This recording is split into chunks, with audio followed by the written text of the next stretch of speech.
Hello Virgo, welcome back to my channel. I am Mariana and I will do the vibes inside for you today. Hope you're doing well, Virgo. So I sat down to do your reading. I kind of wanted to tune in on your reading, and I could feel that some incoming thoughts, you could say, of my own my own energy wanted to maybe like interfere in the reading, and I kind of said, okay,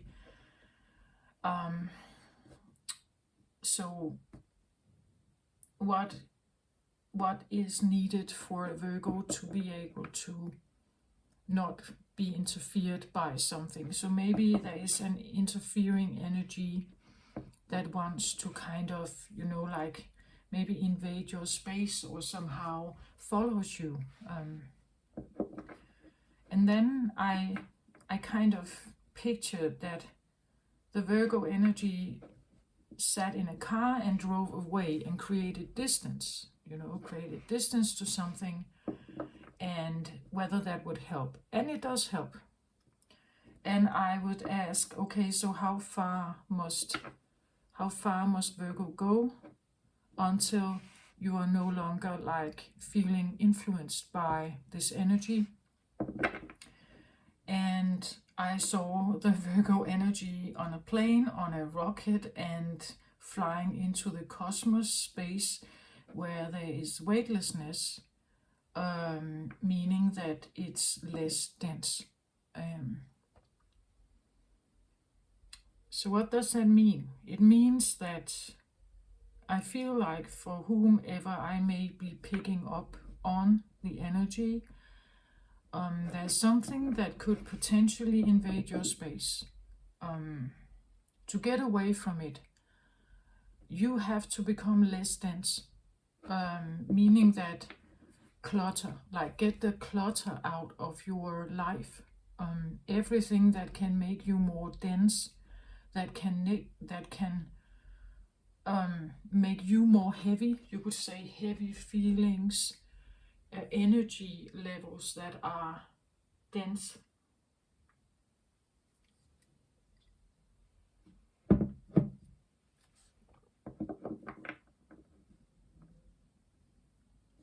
Where there's no gravity, you could say, that's the cosmos has no gravity.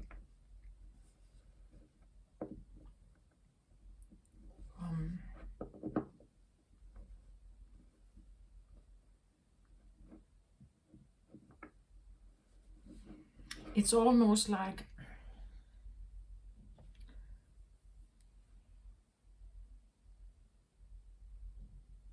if you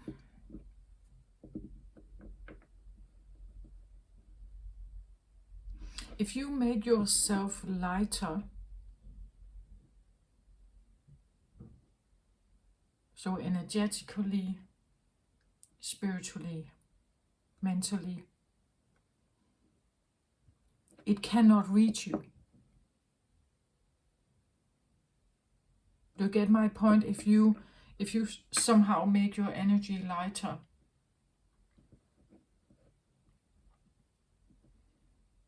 your frequency lighter,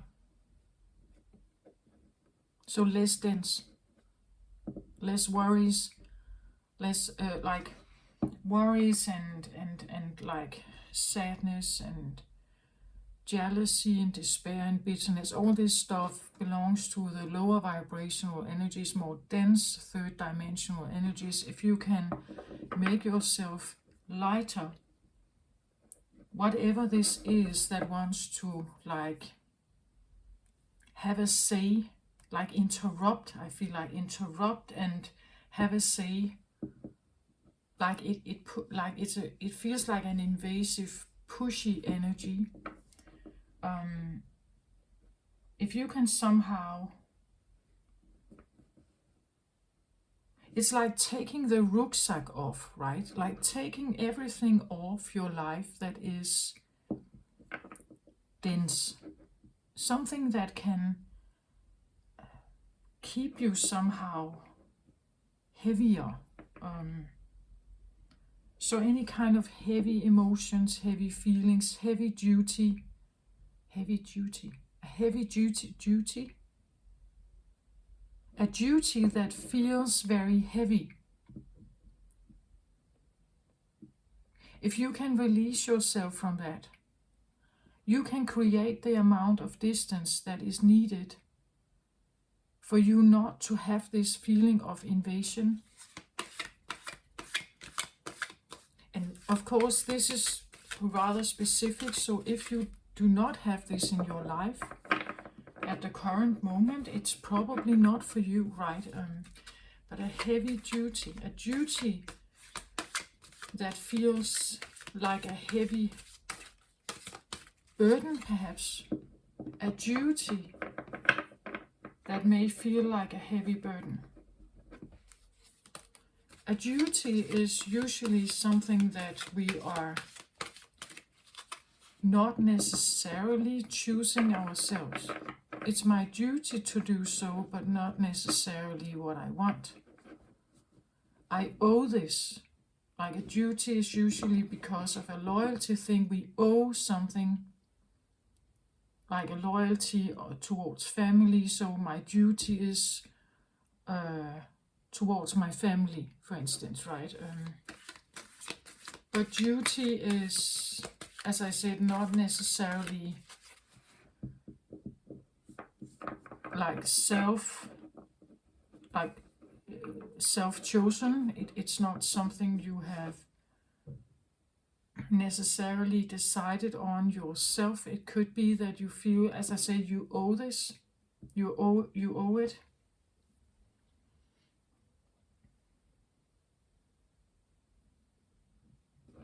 That you owe something, you owe a loyalty or something. And that feeling of owing something, that it is a duty for you to carry this, that you owe something, and therefore you have a duty. Or, you have done something, and you have a duty now to make it all right again. That you carry some kind of heavy thought, feeling, secret perhaps. And because of that, you are now, you're still carrying it. And as long as you carry it, you owe something. And there's a loyalty thing that keeps you connected in this duty, a heavy duty to carry. And I think it comes across as a burden, right? It's a burden. I've had, in some of the earlier readings, Aries, Leo, Gemini, Leo, no, not in the Leo, Aries, Taurus, Gemini. I have had the 10 of Wands come out. And the 10 of Wands is a heavy burden that kind of wants to be put down, like a rucksack, right? You have carried something around like this heavy rucksack, and you have been doing it out of duty, some kind of like honor code or owing something, a loyalty thing. It feels like it could be something like that.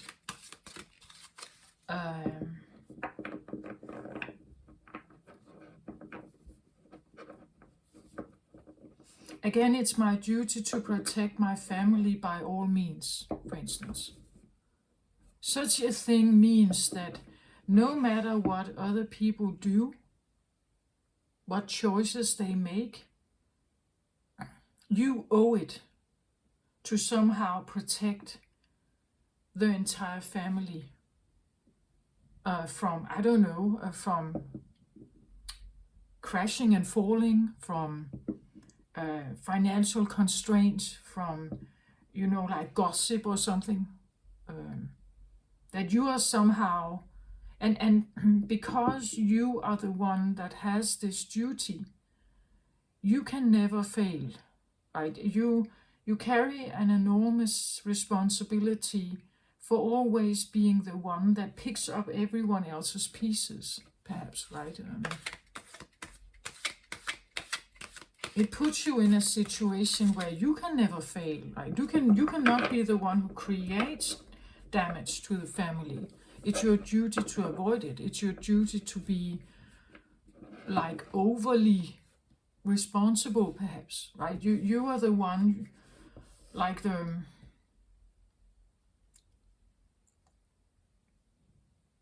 I said something in the Leo reading about, let's say you're the oldest boy in a family where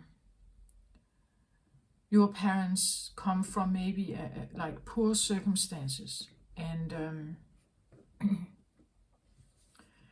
they have not gotten much education, and they have been hard workers all their life, but still you grew up in like not so rich or not so abundant environment, and they have saved all the money they could to get you to college, right? So as the eldest boy, it's your duty to fulfill now the provider role, you could say, for the entire family, for instance. And so you're supposed to go to college, right? You're supposed to go and do this, like to fulfill this duty of yours. And the money you earn, or the education you get, and the employment you get, and the money you get, it will be sent to the family, for instance, or something like that, right? Most of it will go to the family so that they are safe, they are protected. It's your duty to uphold the livelihood of someone, perhaps, or it's your duty to protect, let's say, your sister from being dishonored by men, or it's your duty to be this protector. And because you are the protector, you cannot fail. Like, you must stay in that role. You cannot be sloppy, right? You cannot be, like you have to be the rational, reasonable one. You cannot be sloppy, right? If you carry a heavy duty of some sense, you are the heir of something, and all eyes are on you to now fulfill something. That is your duty, by birth or by name or by some kind of status, by being, as I said, the oldest son or something. That is your duty as well. It is for women. The duty for women is perhaps to become a wife and a mother, to have children. That could be her duty, right? It's kind of implied that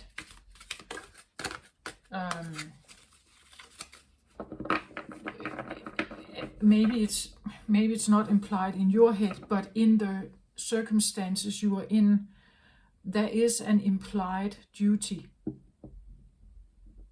And maybe you don't like it. To you it feels heavy, like it's a heavy duty.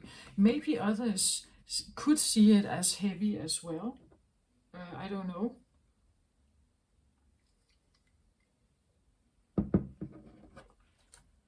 Like, maybe others can see how troubling this is for you.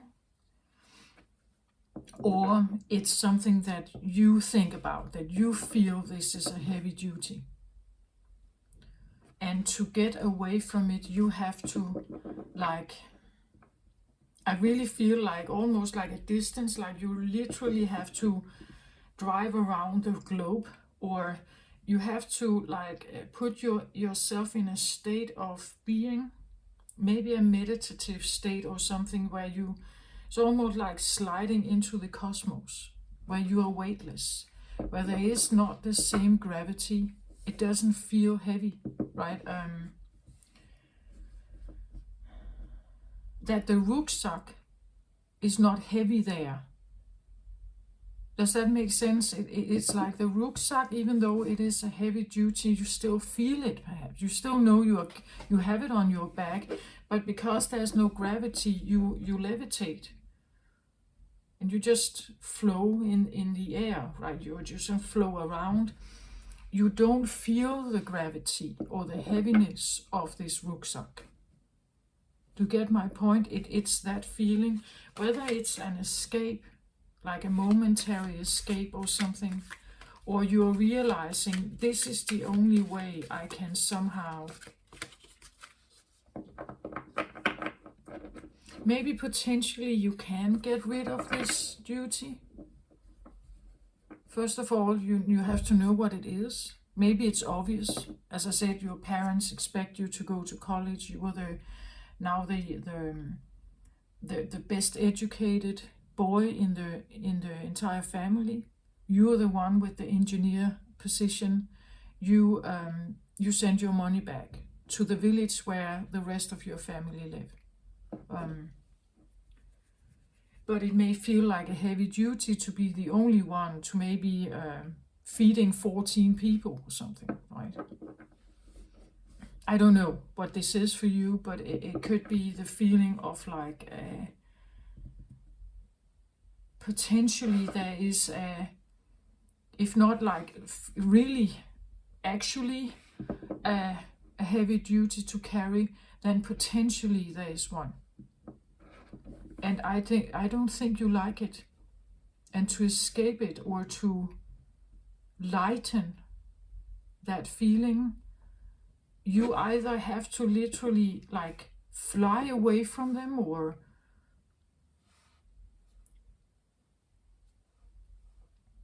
like literally physically drive away from them, or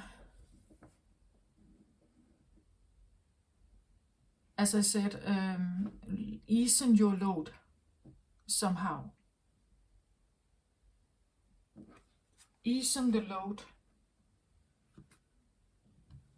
Again, physically, mentally, emotionally, spiritually.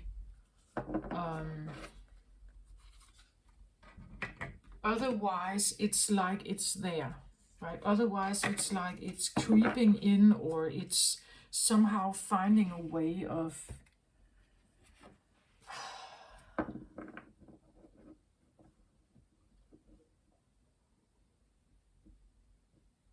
I almost want to say draw you back to earth, like draw you out of this levitation feeling, more flowy experience with no gravitation, right? No ground. It's like you can get yourself to a point of being more ungrounded, perhaps. But that's not normal for a Virgo. You're an earth sign, right? Maybe it feels like being in touch with earth. When you are in touch with earth, Virgo, it could feel that you carry this heavy duty. But if you somehow make yourself more ungrounded, you flow more, you are without perhaps responsibility. You are without responsibility. And you flow more like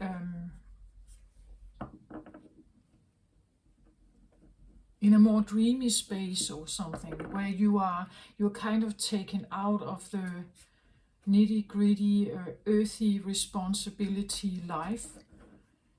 When you do that, this is where the feeling of the heavy duty gets less. Like it's not there as much. Life feels a little more, it feels easier, I think. It feels easier. So it depends on what this, again now, well, now I'm just saying something, right? But let's say you are in some kind of situation that feels a bit like a trap. And there's an invasive kind of energy that kind of wants to, I don't know, like it keeps wanting to get involved with you. And because you don't like it, you may try to walk away from it, but it keeps like almost following you, right? Following you around. Maybe you are, I don't know, married to this person. Maybe this is your work situation, right? Maybe you are at work and you sit there by your desk and you try to do something, and people come and put new new cases, new projects on your desk, right? That it keeps coming and gets like there is more and more and more and more and more and more. More projects or more cases, more work to do, more expectations of you, more requirements, more and you are somehow, because you feel like you owe it, like you must somehow do this. It's owed, it's implied. It could be, let's say you are in a marriage with someone, and I'm just throwing out, just take it how it resonates, but whatever you are in, it's kind of implied that you are supposed to do your duty here. Maybe it feels like a heavy duty. Let's say you are in an unwanted marriage, maybe an arranged marriage, and having sex with your partner is this feeling of like a very heavy duty that you have to perform, because it's implied, right? That it's implied that because you are now in this arrangement, in this marriage, it's implied that you also do this, right? But that may feel like a heavy duty to you. It feels like a big price to pay for something, right? Perhaps if you feel very uncomfortable with it. So just take that how it resonates. It's for any kind of situation, but it's kind of implied. Again, if you are a clerk in an office, it's implied perhaps that you stay till the job is done, even though it is 3 hours after office hours. You stay until the job is done. But if you do that on a continuous basis, you will work many hours, and you will not get a salary from it or more money. It's kind of just implied that we work until the job is done, and that's the terms, like that's the working terms in that job, for instance. Or again, maybe you are carrying some kind of secret for a sibling or like your family, right? And that may feel like it's a heavy duty to somehow, you are loyal to something and you owe it out of respect to your parents or your family, not to say this, not to mention this, not to stir up anything. But for you, it feels so unauthentically, right? It feels like a burden to carry this on your shoulders somehow. And the only way not to feel burdened, or that it kind of wears you down somehow, is by, as I said, like maybe, getting to a place where you feel numb or you feel weightless. As I said, it's a denser place of being, or a less dense place of being, a lighter place. So it could be a place where you go, right? It could be a place where the expectations towards you here are less. People are different. They are different here. Maybe it's, as I said, in a meditative space. Maybe it's, I don't know. I don't believe you have access to a space rocket, right? If you do, then, well, maybe it is that you are in space. But maybe it's something like you are in your dreams.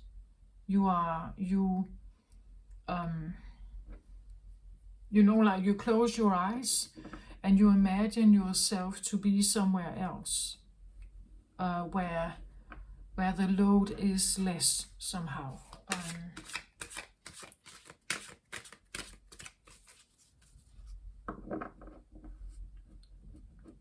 It could be, like it's a hobby that you do. Maybe I don't know, you sit and paint or something. And when you sit and paint, it's like your mind flows in a totally, like your mind, your brave waves are changing into a different space of being or a different frequency where you are relaxed and you're just totally like focusing and flowing into you could say your painting, right? You sit with a drawing and the details and everything keeps you occupied to the point that you forget about the world around you or something.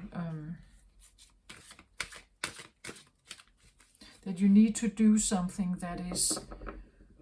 that can take your awareness, your awareness away from this thing that potentially wants to follow you around like an invasive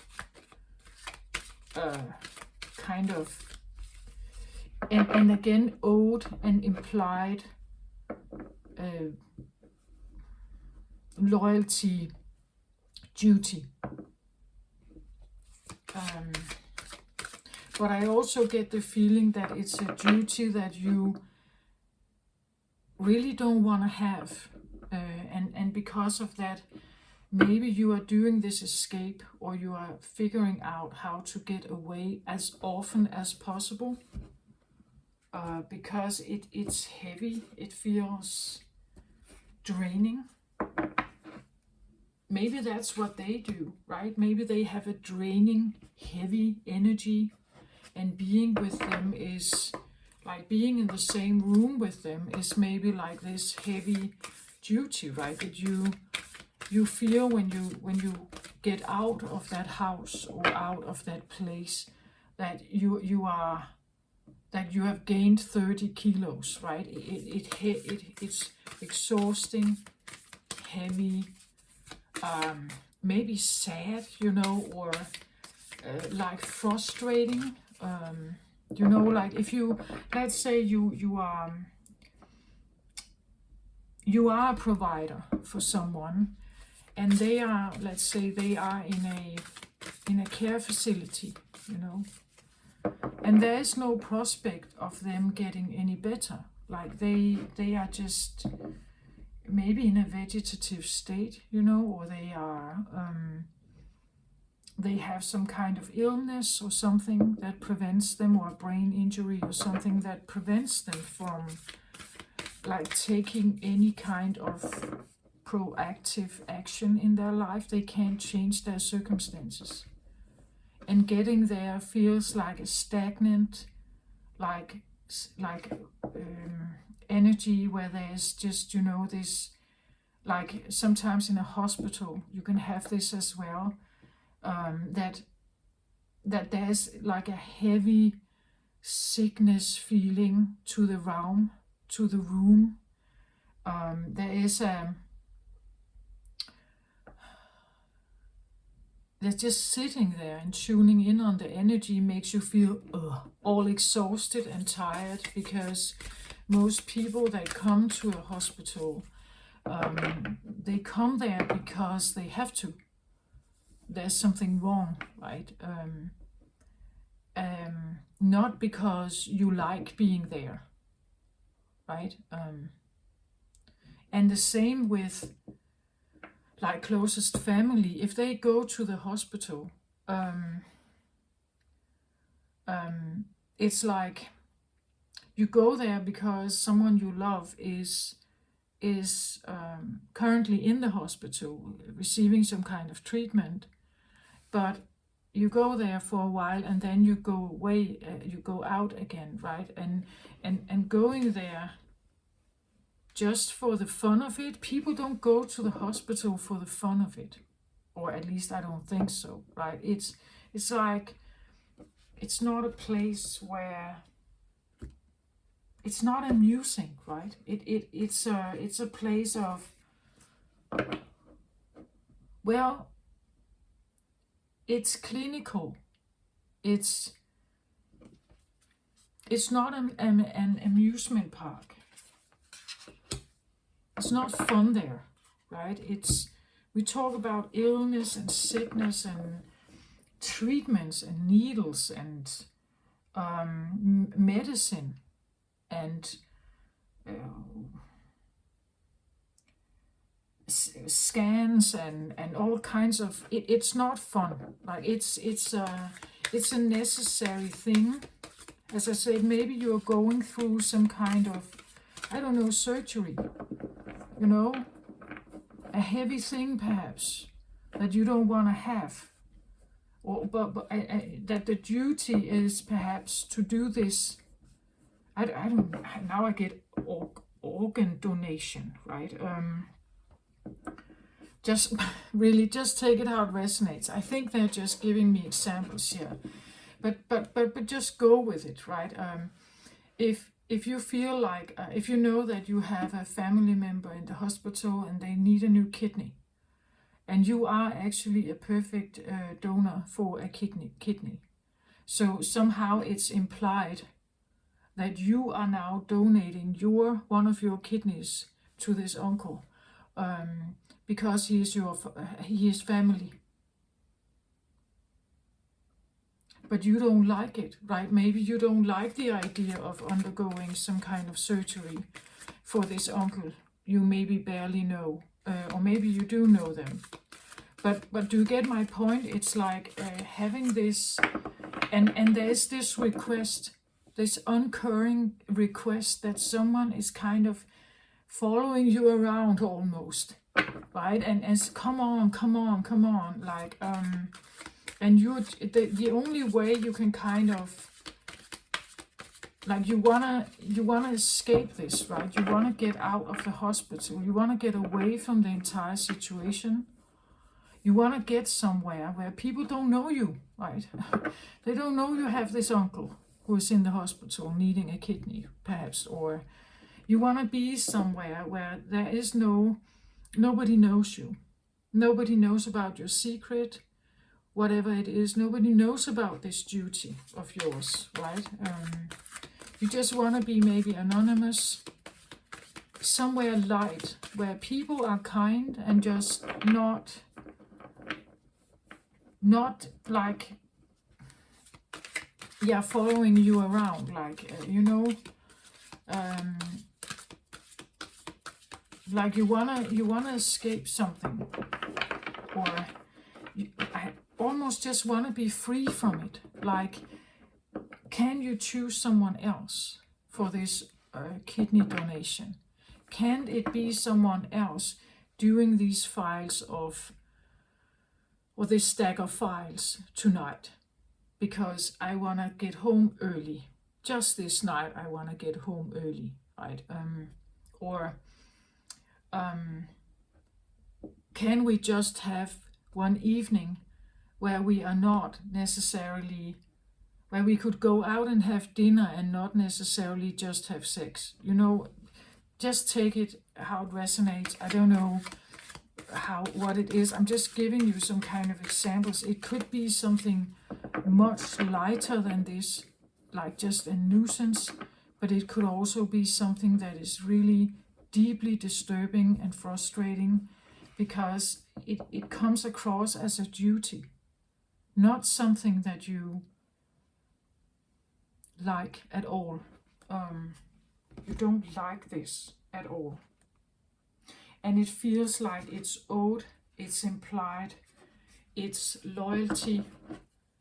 That's just something you do for family, for instance, you know, something like that's just something you do for family.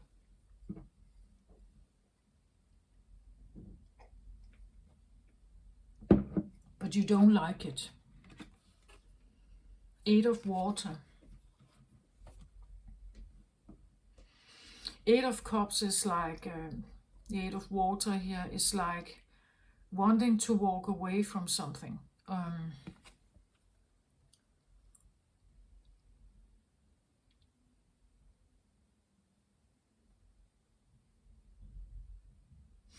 Wanting to walk away from something, seeking a way out. Maybe something, because it is water and cups card, so maybe at some point it was what we call love. Maybe at some point it was a love story. Maybe at some point, at least your emotions were very much involved, perhaps in this. And but it has changed. Your feelings have changed here.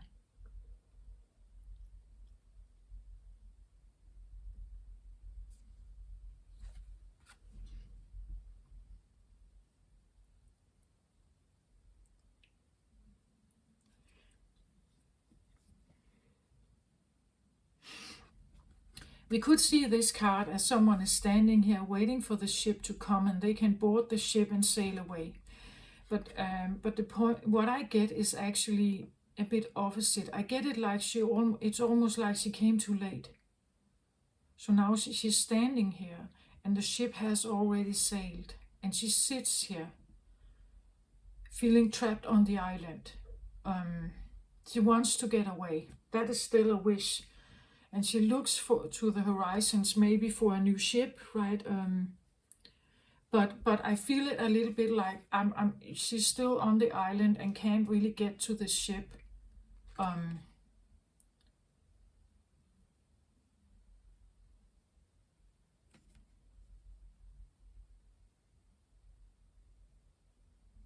then it's interesting that there is this treasure box here beside, and I say her, I don't know if it's a her, him, it could be either or. But when I see this, it's almost like this is perhaps her luggage, and even though she has money, perhaps, even though she has certain things to offer, it's not going to get her off the island.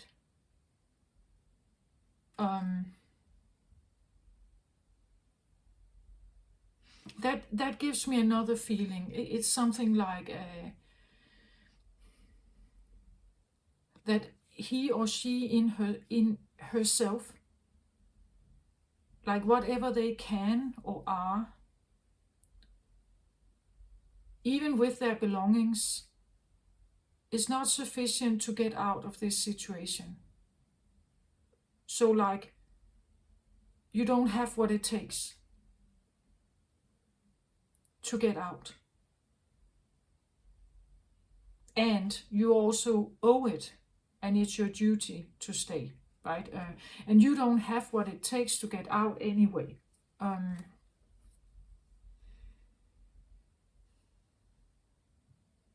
That could be your own feeling. It could also be what someone else tells you, right? That someone else keeps invading your space and telling you, maybe directly or indirectly, like telling you that you don't have what it takes anyway to get out. So you stay with me, right? You have to stay.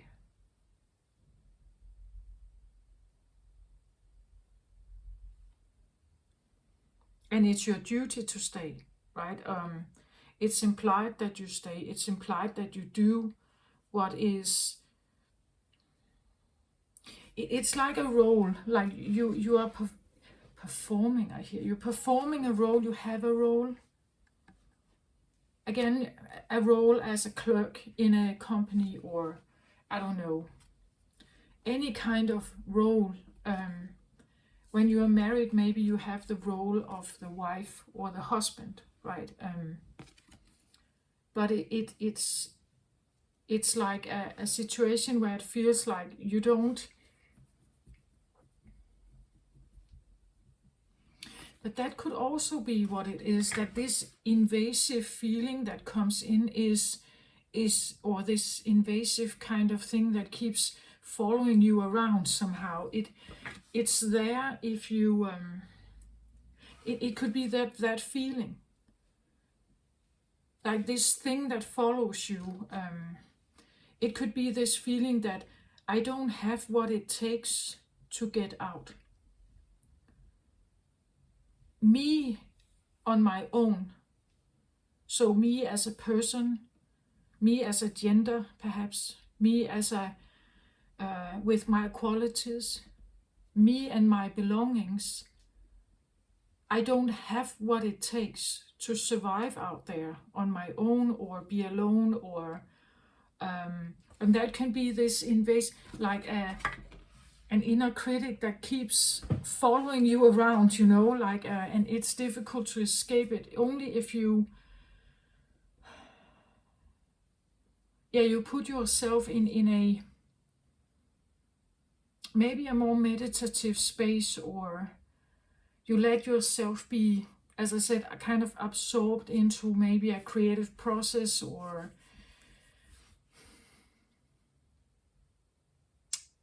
I don't know, maybe when you sleep, or if you numb yourself somehow, then you can escape that feeling. So it can be a feeling that you have inside, and it can also have manifested in a person around you that kind of keeps, like calling you, or they keep, as I said, putting new files on your desk, right? They keep you engaged or wanting to engage with you somehow. And every time they do that, it feels like this heavy duty. It's almost like your duty is to, stay,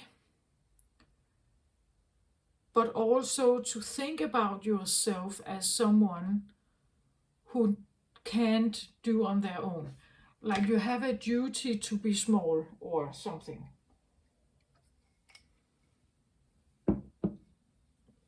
Again, the duty of the wife sometimes is to support her husband in his endeavors.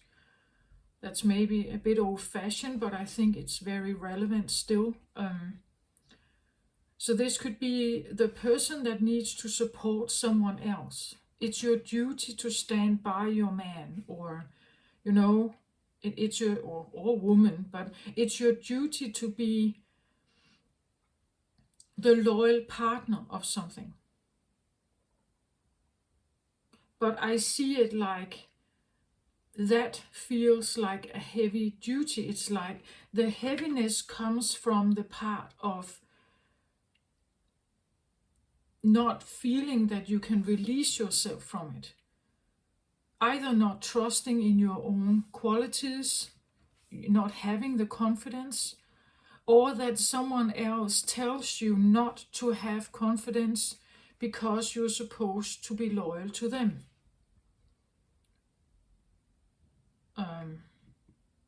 And that feels heavy. Again, it could feel a little bit like a betrayal, right? Like if you love me, you would support me in going where I want to go. But what you're telling me is that my duty lays with the family, right? The duty lays somewhere else. So the duty is more important than what my needs and wishes and me as a person, me as like an intellectual, very clever person perhaps. It doesn't matter who I am. Again, we see her as she is. She stands with a cloak on, and she has her back to us.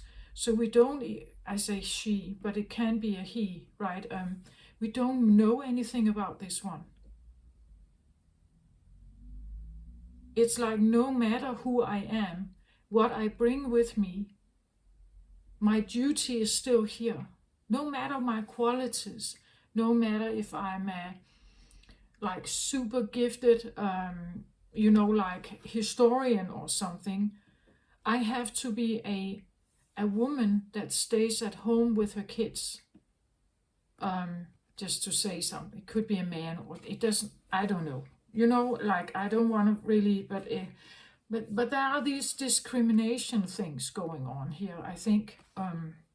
So out of duty, out of loyalty, it could be that, as I said, maybe you take care of someone, like you have an elderly parent, and the duty is to stay and take care of them. They are sick, and you go and live in your old family home, and your parent is sick there, and you take care of them because that's the duty, right?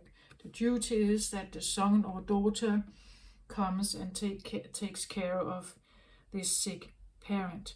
But this feels like a very heavy burden or duty to have, or to expect, perhaps, right? To maybe you expect it. If it's not here yet, you expect, or you feel this incoming, like it comes closer and closer, or you can hear it. You can hear it in someone's voice, that it's kind of implied that you're supposed to come if someone becomes ill or something. You're supposed to come and take care of them. And that heavy burden, by all means, you want to escape it here. And again, it doesn't matter your quality. Like your quality, no matter what kind of job you had, or what kind of, let's say, knowledge you have, how clever you are,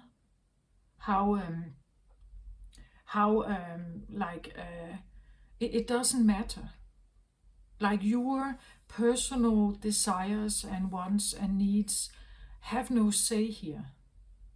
The duty is like overshines everything or overrules everything. The duty overrules anything else here. Justice. So the driver for this is justice. So there is this a feeling in you, or something that is saying that that is ruling this. That rules this feeling of frustration. The Justice card talks about balance. As I said, it's like you owe it, and if we owe something, it's because there is an outstanding that owing means that you are in debt, like you have debt to pay, so you owe it somehow. There is a debt, and then there's a payment, right? And the payment, if you owe something, is because deep down you feel you have a debt. There is a debt here. Something that again, if this is a family thing, the person in question is upholding a debt. They represent a debt. Maybe they're not saying it. Maybe they're not doing anything actually, but you somehow feel it. Like you feel there is some kind of, as I said, if you owe something, it's something like an unpaid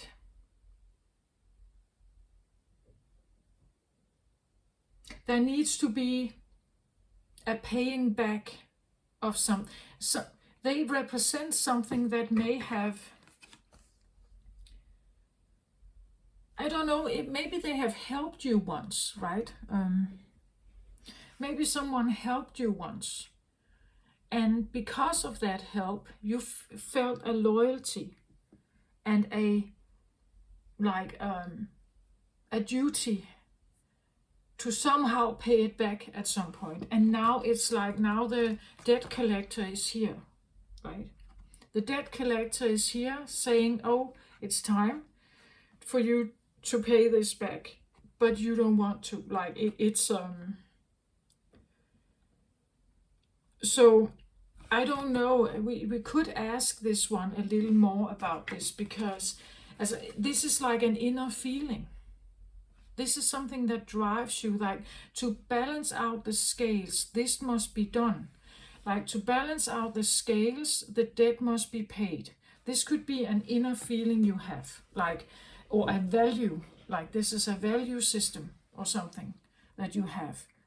That if you receive something, you have to pay for it, or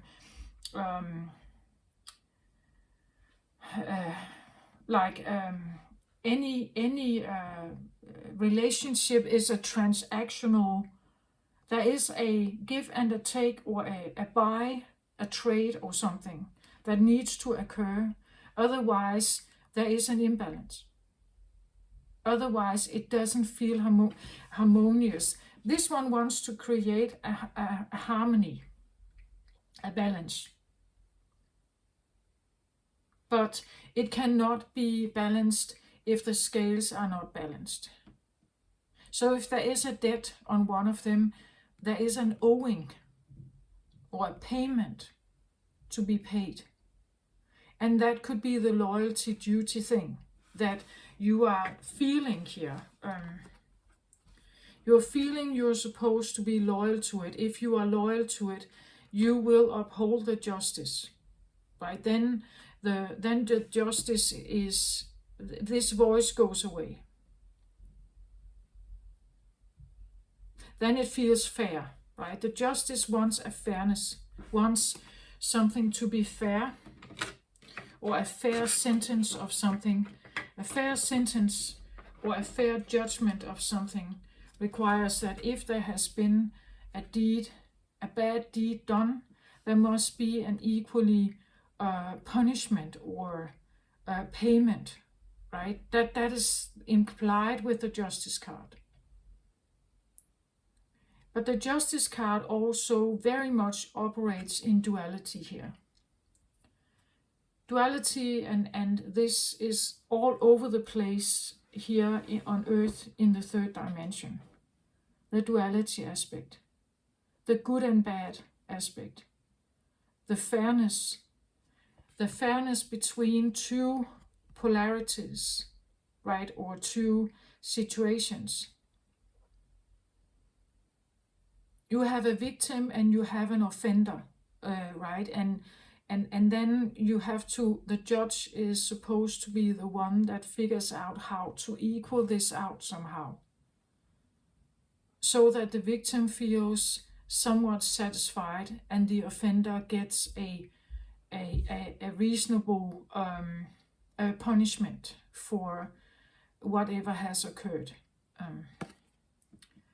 So there is something in you that wants a balance. So this can be a subconscious voice. It can be some values you have. You grew up with certain values, perhaps, here. And this one says, in order to have justice and fairness, you must fulfill your duty. But you don't want that duty. Like, it feels very heavy here.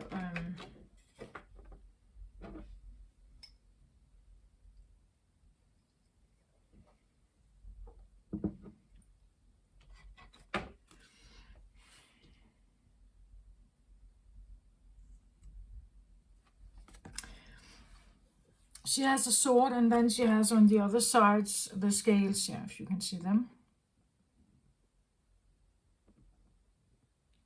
So she has scales on one hand and the sword on the other. And the sword is usually the like the truth, the words, what is said to equal this out, to equal the scales comes a sentence, like the words that are said. So this could be a fine, right? That maybe you to somehow equal something out, you pay a fine. And the fine is now the duty for you to pay here, right? And maybe you don't want it, but this sword can represent anything that somehow should be you could say, from some kind of fairness point, whatever is said here or sentenced or written down or decided or made a contract on is supposed to equal something out, give some kind of fairness to a situation. And again, this depends on what this is. If this is like a hidden subconscious thing, that you are carrying some kind of, like the feeling that you owe something, that you owe someone something, that you owe it to the world to be in a certain way, that you owe it to the entire family to show up in a certain way, then it is like an inner subconscious thing here. This is a major arcana, so this is not just a slight little thought. This is quite big, actually. It is a big value to carry around.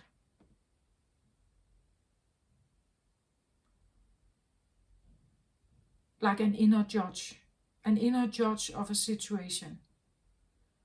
And in this particular situation, it's like it's almost like the sentence has been set. You know what the sentence is, you just don't like it, right?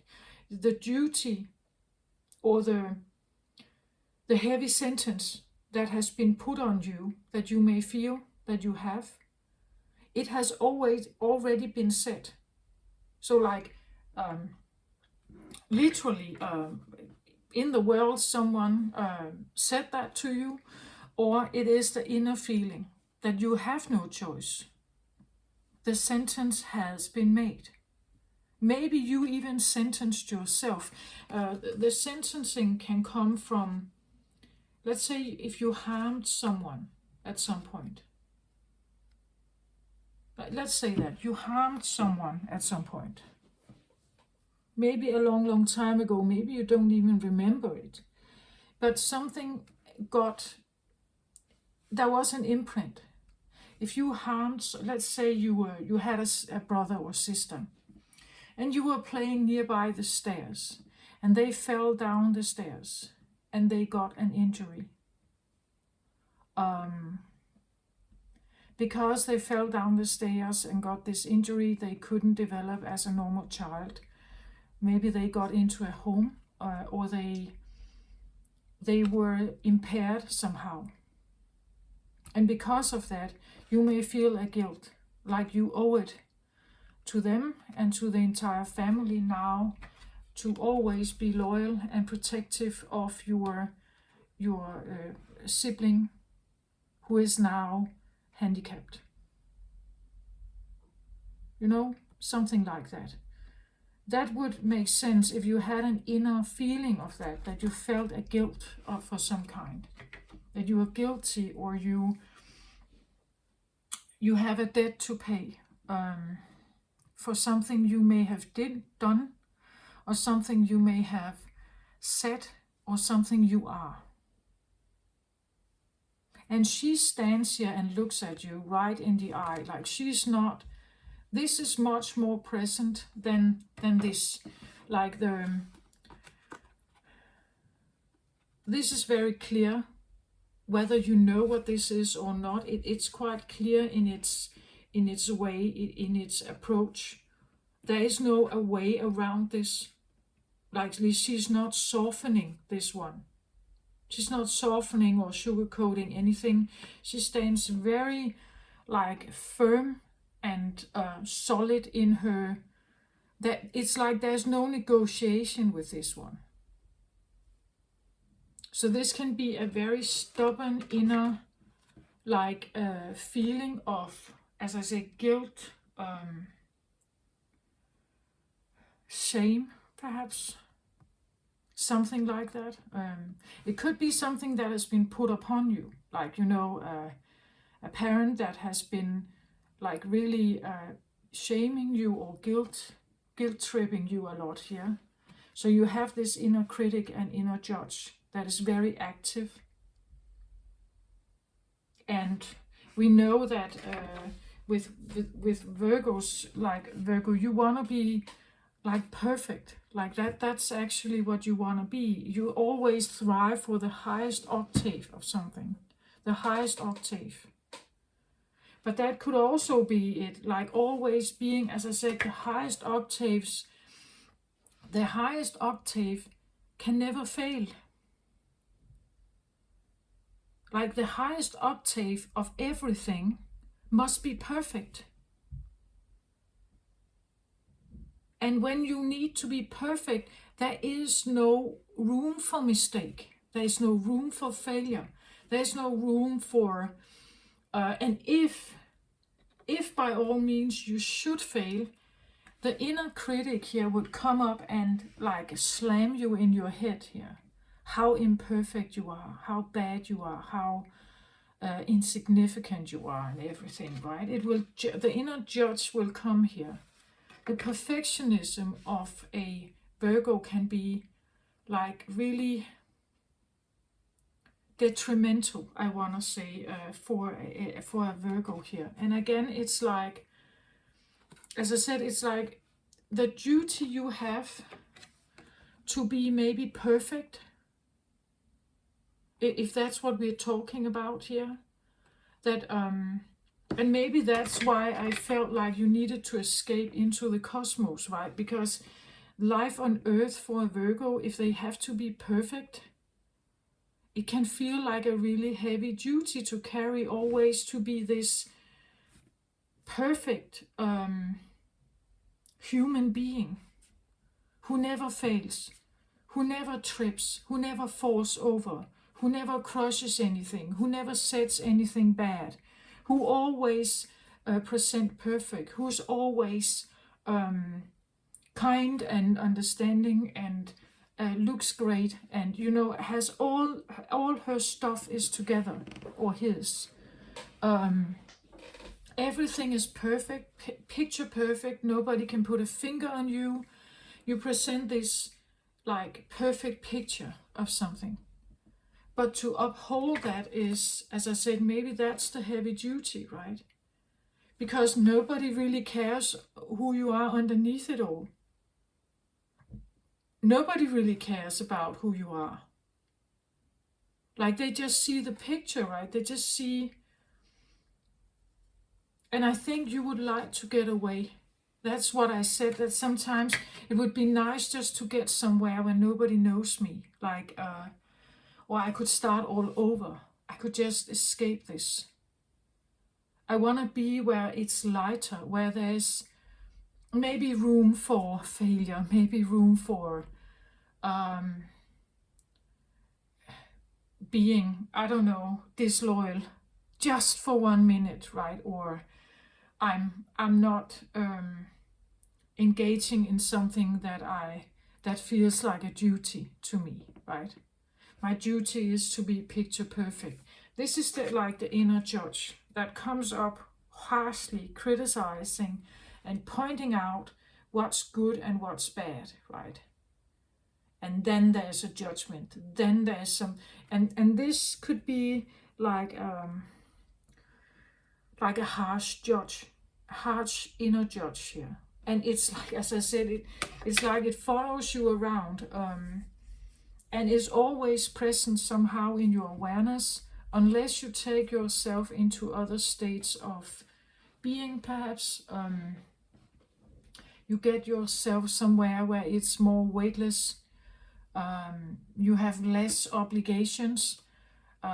So again, maybe just away from, I don't know, family, those who know you. Like this could be, I just want to have a getaway, right? I wanna go somewhere where nobody knows me. It could also be that whom I'm talking to is a celebrity. Like if they are a celebrity, that there could be this feeling of just wanting to cloak yourself up where nobody recognizes you and you just escape on a little boat here. This idea that nobody knows who I am. like I'm anonymous here. So from being a celebrity to becoming anonymous, just for a minute, because of holding this like picture perfect,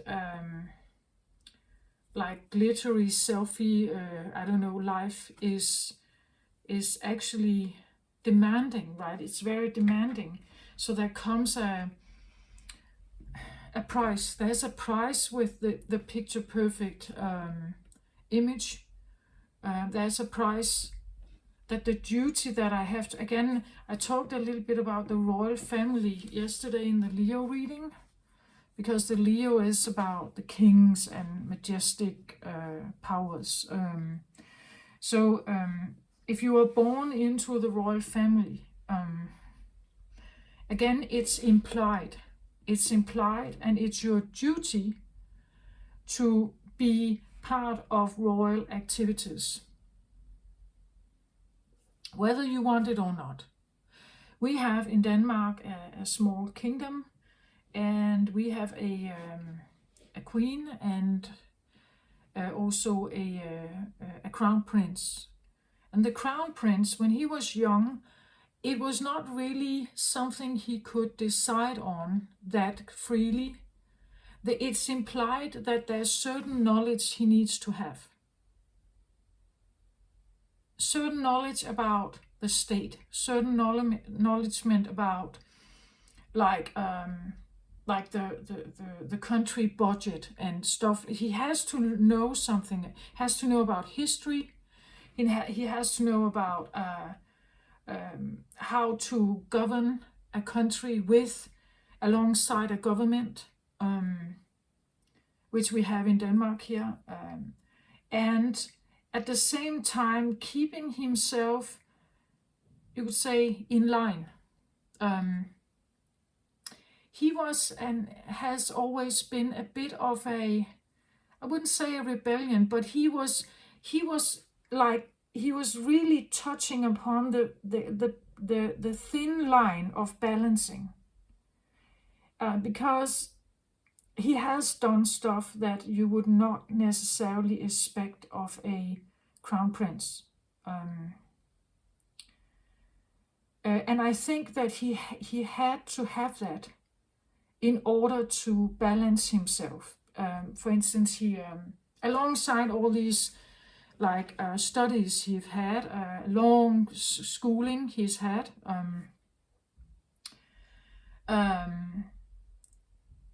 of course he had royal duties as well, but he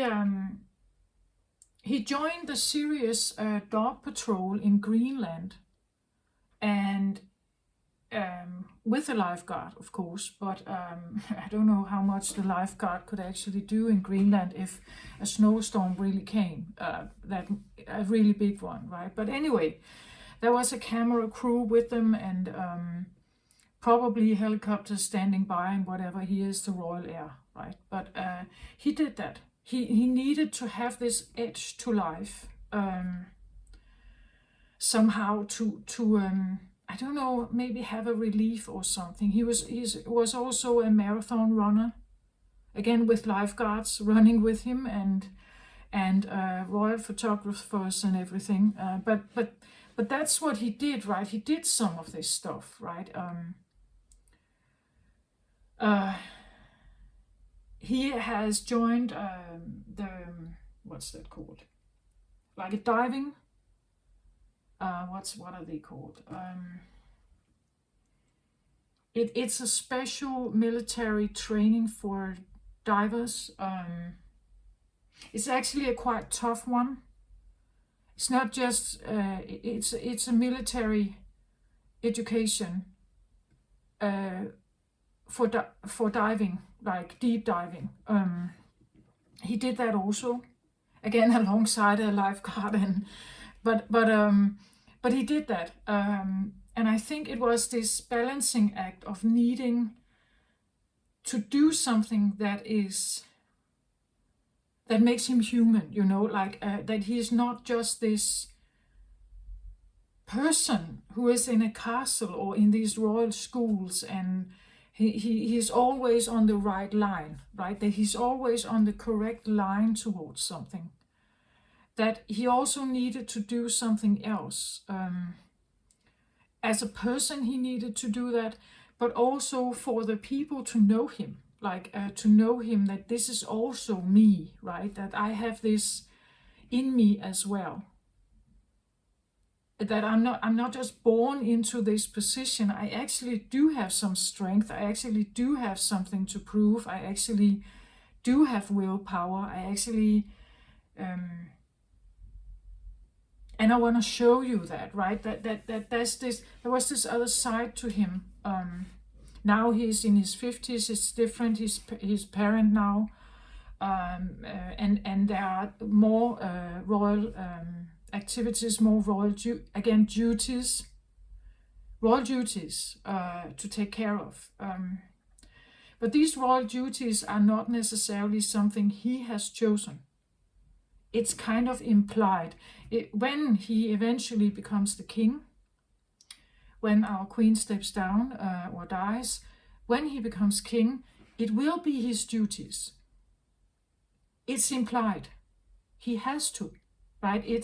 It's a thing that follows with that, you could say, office, that kind of work, that kind of, it's an identity, right? And it's implied, whether he likes it or not, it's not really a thing. Like, he has no say in it. And I just feel like this one, it's like, I would like to sometimes just cloak myself, get on a little ship, get away, walk away from something here. This, though, it feels a little bit more than just for a weekend. It feels like I would like to skip this forever, right? I would like to skip it forever. But something here tells you, or is like constantly following you, like a voice in your head, right?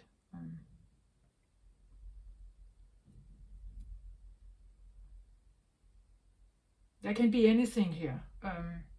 You owe it to your country. Remember what they did for you. Remember how this has been given to you. Remember how you're supposed to honor this. You're supposed to have respect for this. You're supposed, all kinds of stuff.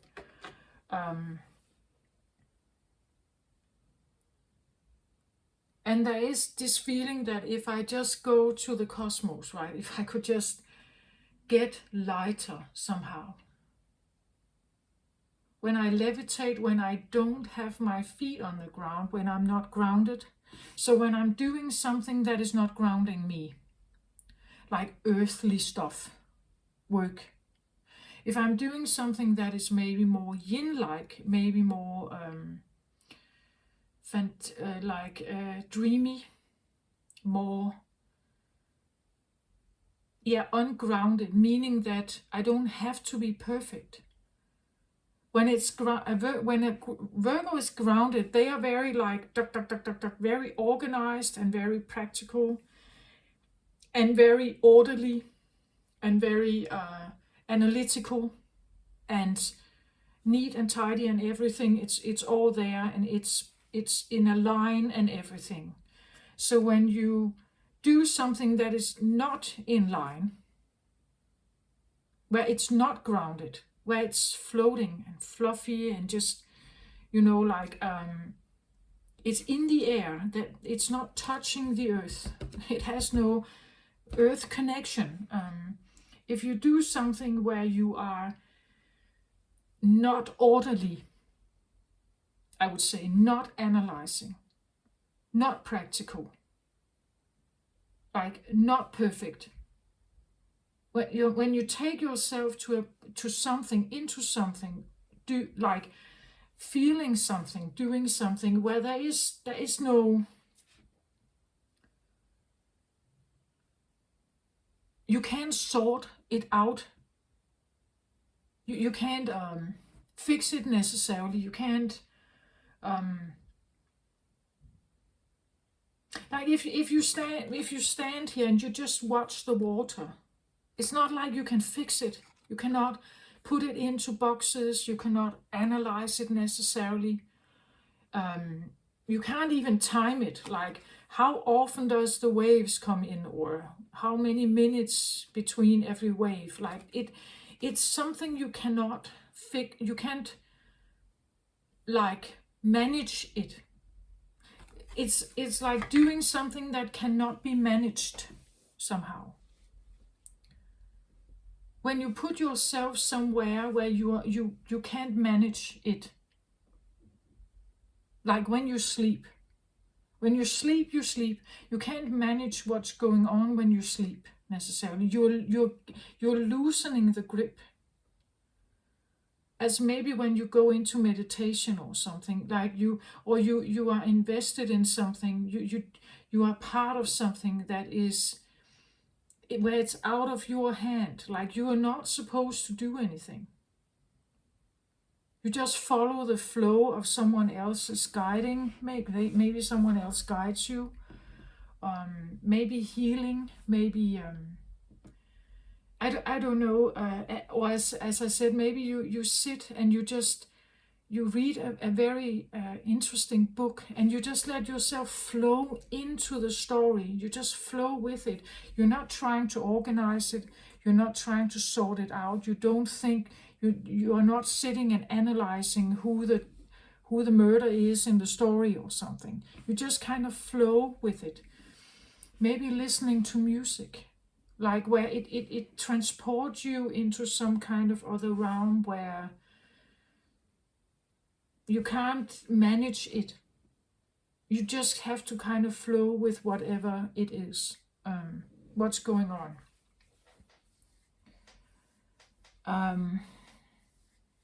When you do that, it's like the duty is off your shoulders,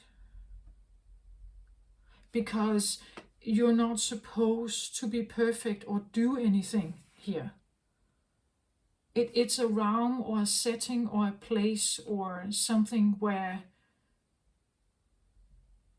there is no judgment, there's no demands, there's no requirements. Like it's like going camping, right? Camping cannot be perfect, right? It cannot be. Well, maybe a Virgo will try to make it perfect, but it is a little more messy. It's a little more organized. It's or inorganized. It's a little more, I don't know. From sitting in your fancy business office in New York and then going camping, that's very different, right? It's like loosening something. And as I said, it's like I felt this feeling of driving and then flying into the cosmos. So maybe you need a vacation here, Virgo. Or maybe you need to get away.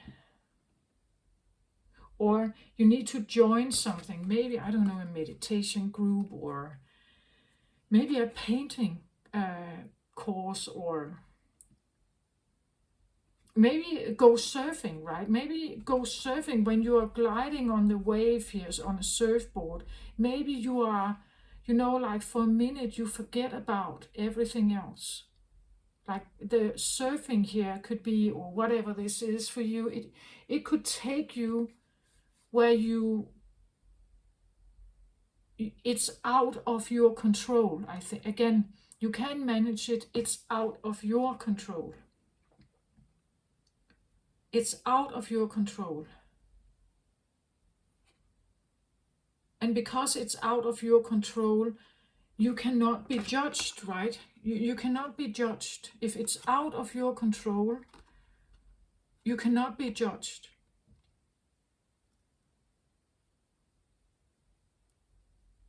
So maybe it's nice to do something that is out of you, where someone else takes charge, or someone else has the duty of perfection, right? That you are the customer, right? And someone else is the office manager, and they have the duty to make the customer happy, you know, like where maybe you used to be the office assistant, right? And you were handling the customers to perfection, but now maybe you need to become the customer, and so you put expectations on the office manager, and they are now supposed, it's their duty to fix it, right? So if you are the one who is not in control here, you are not hearing so much from this one, because they can't judge you if you are not in control. If you're not the one who should carry out the duty, then you cannot be like sentenced here. You cannot be judged.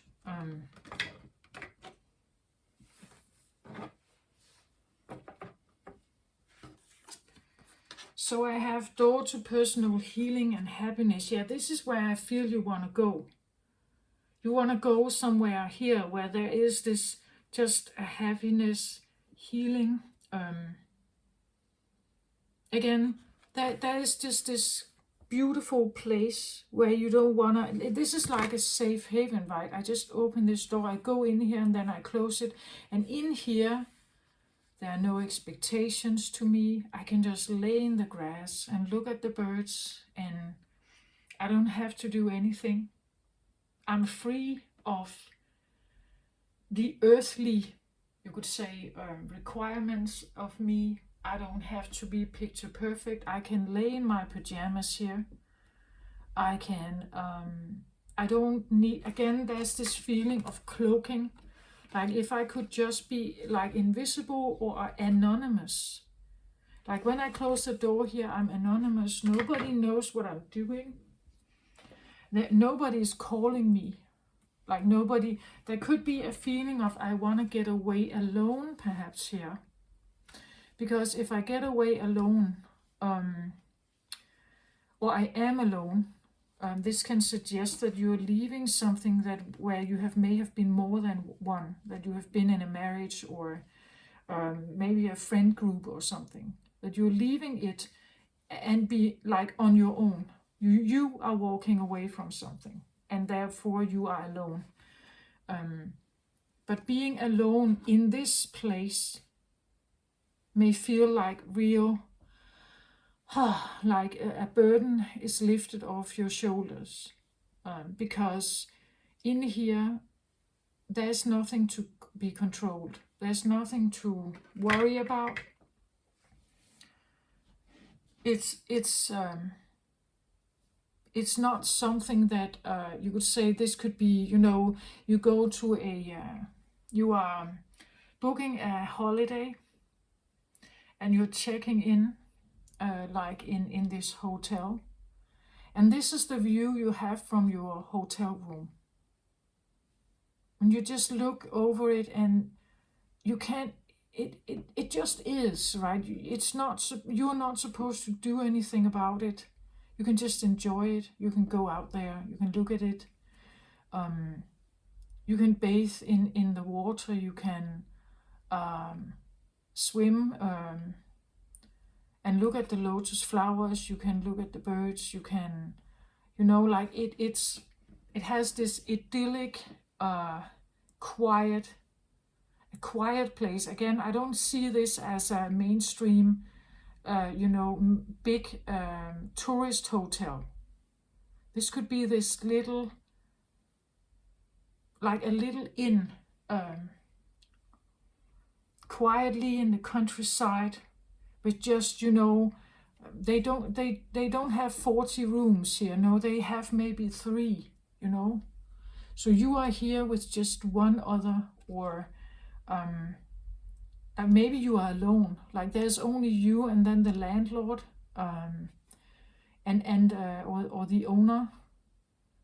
And it's I get a feeling of like a bit rustic,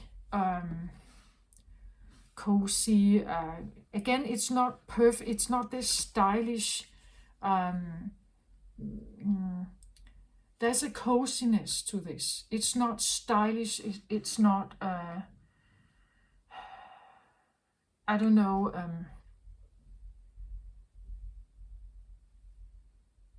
like it doesn't have this high class New Yorker,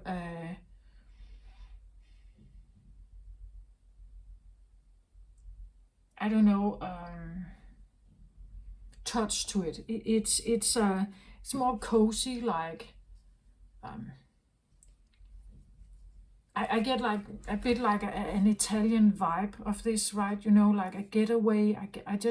I need to get away and just be in this little small place where nobody can reach me, and I'm anonymous, and I can I can sit and paint here, or I can just sit and listen to the sounds here.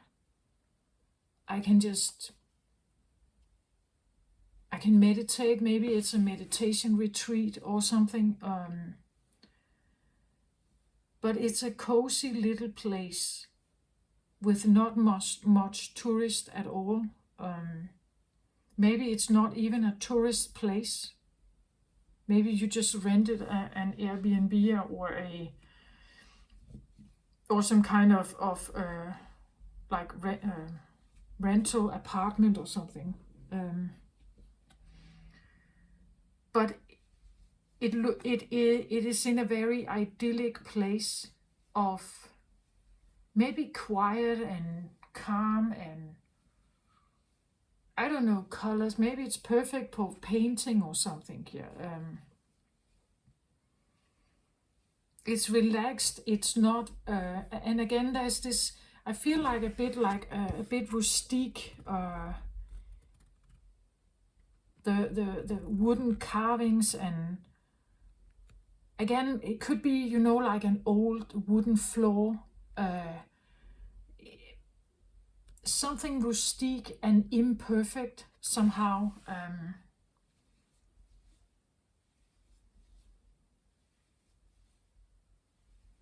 It's like wanting to be with something that is imperfect and you can't change it. Like, there's nothing you can do to change that. It's out of your control. Right? It's out of your control to change it. And it's different from what you usually connect with or what you're usually part of. Right?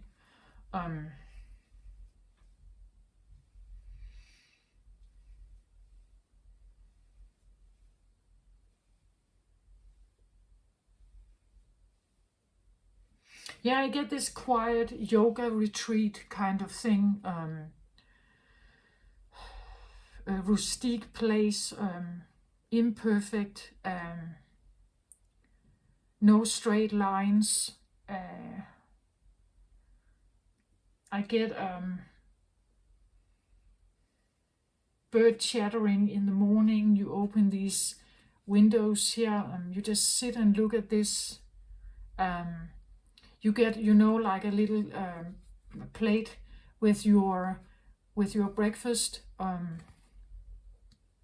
and just like this little this also very imperfect landlord or a housekeeper or something that comes by with a towel, or they bring you breakfast, right? And they are imperfect also, right? They don't speak perfect English, or they are kind, but you know, down to earth. There is nothing to.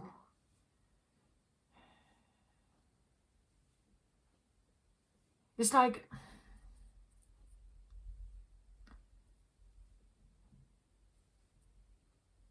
it feels a little bit like lowering some kind of standard actually makes you relax more, right?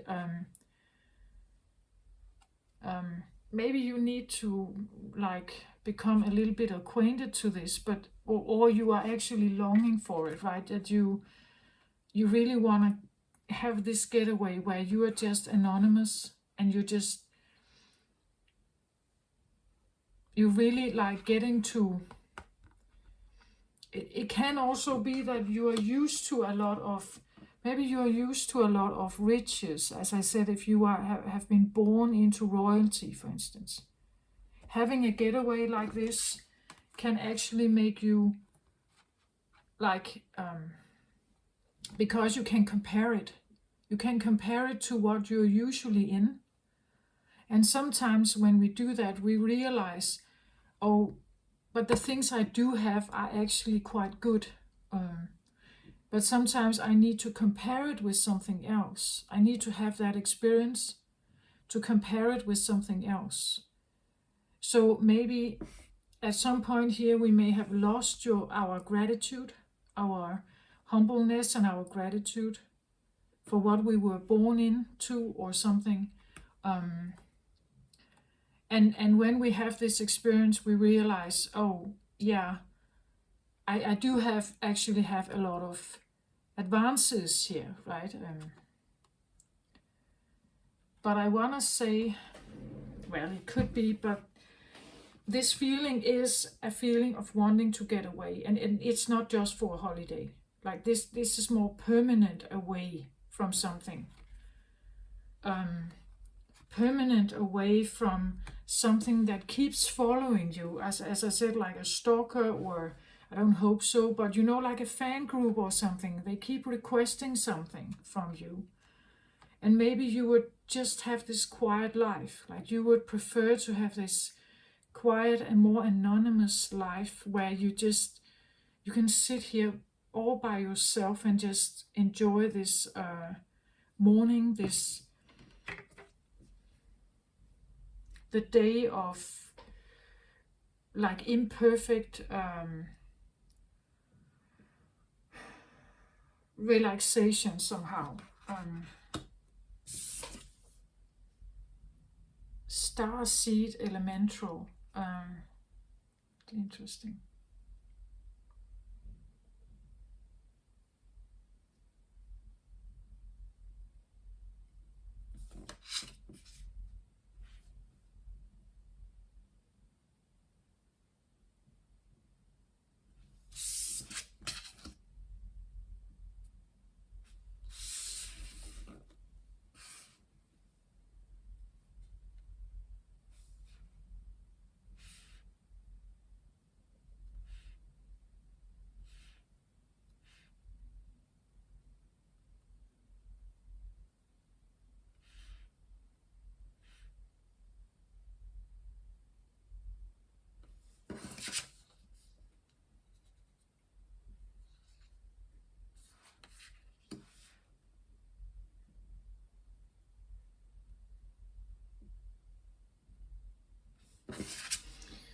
So I have the starseed elemental here, but I want to take it with this card also here, the Three of Gabriel. Here we have the Three of Wands. The Three of Wands is usually a card of waiting for your ships to come in, waiting for something to arrive somehow. It says here, prosperity arising from wise planning, time to take the next step, optimistic plans that turn out as expected. So here, as we see here, the Eight of Water is wanting to get away from something, hoping for the ship to come in here so you can jump on board and you can go where you want to go, right? So this is the feeling that the escape route, or the you could say the door, or you have gotten the receipt of your hotel booking, right? So now you can jump on the boat and you can go somewhere. Somewhere that leads you to something new. Something new, and the water here, the Eight of Cups, leaving this it's not a simple thing, because it feels actually a bit like a heartbreak. This is a Cups energy, so it comes with a lot of feelings, like you have invested a lot of feelings into this. And again, the loyalty, the duty, and all this, there's a lot of things that have been implied here. And you have a lot of feelings that have been invested here. So the Eight of Wands or Eight of Water here is usually not something that you just, it's not a decision necessarily you make overnight. It could be, but usually it comes with some time of consideration, some times of maybe frustration or like some kind of disturbance that leads finally to this walking away. Maybe you were cheated on, and this is not fair, I want to get out, whatever. And that could then lead you to a very sudden move of leaving something. But otherwise, I want to say it could be something that has been stirring for a while, and now you're choosing, you want to get away here. You want to get out somehow, because it feels too heavy.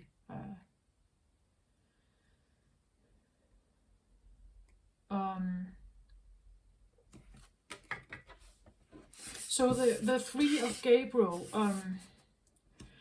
so the Three of Wands, your ships coming in, waiting for the ships to come in, seeing them getting closer here, seeing something coming closer, and when it comes closer, I can have my escape, or I can have my walking away. But it feels a little bit like something should come to you, some kind of opportunity should be here for you, and when that arrives, then I can have my escape, then I can have my personal happiness. That is the door, that is the key, that is the person, that is the place, that is the vehicle, or that is the spaceship, or that is the maybe the passion, because it is a wands card. Maybe it's about willpower and passion. Maybe it's that I'm building from my watery disappointment here. I'm building up also a willpower to finally do something here about it. What I get here is like, when I look at this first, I didn't get anything actually from this card. Now I get, it's like, when I look at it, it's like all the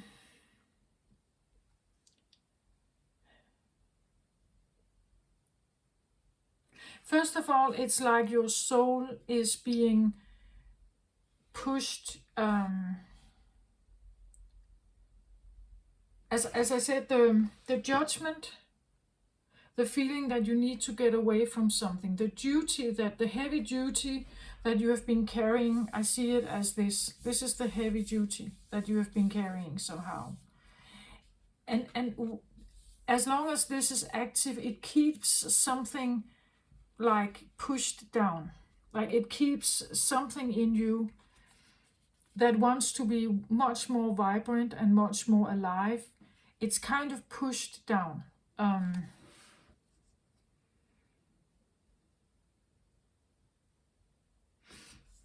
maybe you're also realizing that, right? That you need a getaway. You need some kind of, you need something to liberate this. Like all the structure and all the order and all the perfectness and all the duty and all the perfectionism is keeping something like pushed down to a minimum.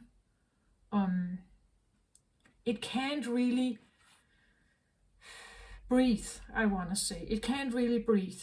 It really needs fresh air, right? This is what I think is on your mind. Like as I said here, it's like you need that fresh air.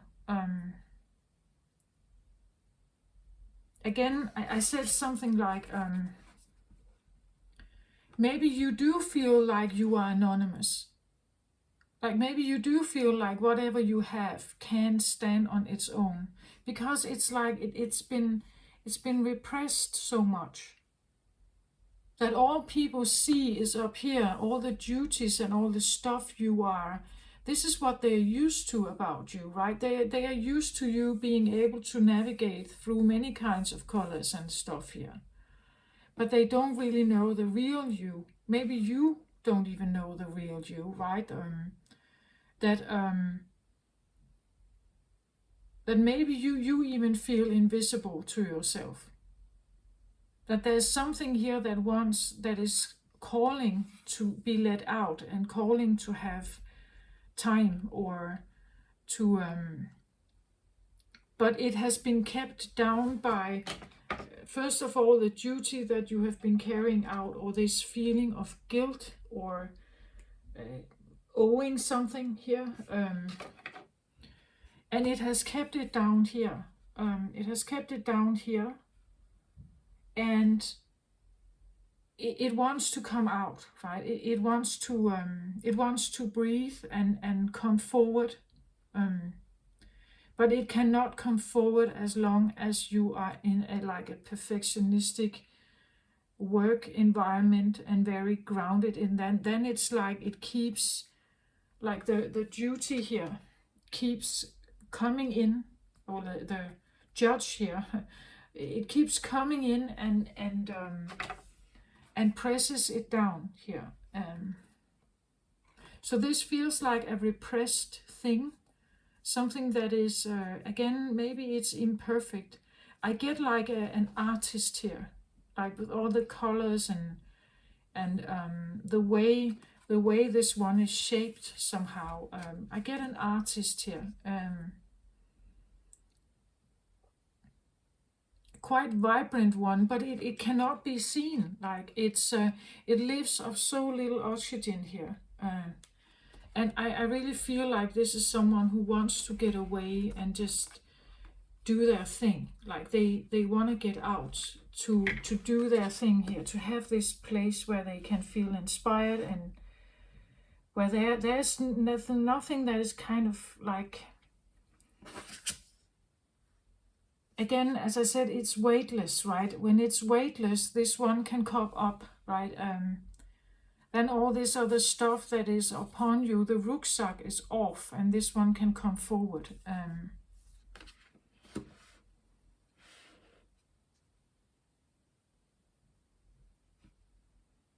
So what you're doing here is, it's on your mind, or you're doing it, or you're on your way, or you're waiting for the ships. The ships are supposed to somehow take you somewhere, take you to this. You want this. I feel like it's a decision. You have made the decision. You are standing there now, and these two go very well together with the ships, right? And wanting to walk away and waiting for the ships to come. As I said, maybe you came a little bit late for the last, for the previous perhaps ship here, and now you're just waiting for the next one to come here, the next ship to come, the next ferry perhaps here. So you're standing here, right, and just waiting for it to come, so that you can jump on it, and then just, I feel like just being on the ship. Just being on the ship actually feels like you are on an adventure. That now it's out of your control, right? You just have to follow the waves here, and the captain steering the ship. You can't steer the ship, right? You are a passenger here, a customer. So you are now on this ship, and and when you're on that ship, you are the customer, or you are the one. You're not planning it. You're not in charge. You're not behind like the control palette or anything. You're the customer that kind of just arrives, checks in on the room, and then you stay on the ship, or in the train, or the boat, or whatever, the plane. You are doing that. And it allows something to come forward here, I think. Something is stirring here that wants to come forward.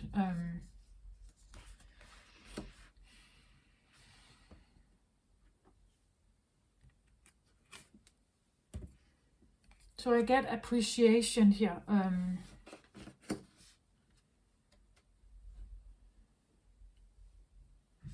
Yeah, I get a feeling it's like this one really is very appreciative of what you're doing. It feels a little bit like a part of you is blooming, like it blooms here, with what is happening. Maybe you have an adventurous side, Virgo, that you haven't nurtured, like you haven't given it much attention, but something is appreciative here of your effort. What it is you're doing is maybe you feel a deep appreciation for life and just being in this more relaxed state where you are not supposed to be in control, like just appreciating that I can relax now, I'm out, I got away. And there is something in you that is deeply appreciative of what it is that you have done here. The way you get away. I don't know if you were, I don't know, biking or fishing or surfing or something, but when you get away of the, like the inner judge or the duty or some kind of, I don't know, maybe you say no to a duty, like you literally say, I'm out, I don't want to be part of this anymore, I want something else for my life, I'm looking for my own personal healing and happiness here. I don't want to be trapped in some kind of like a duty thing, something I never said yes to myself. It was kind of just implied. I was never asked, and I don't want it. And because you're doing that, there is something like very satisfying in you. I think that really comes to the front that says, thank you, right? Thank you for hearing me. Thank you for listening, and thank you for trusting that this is the right thing.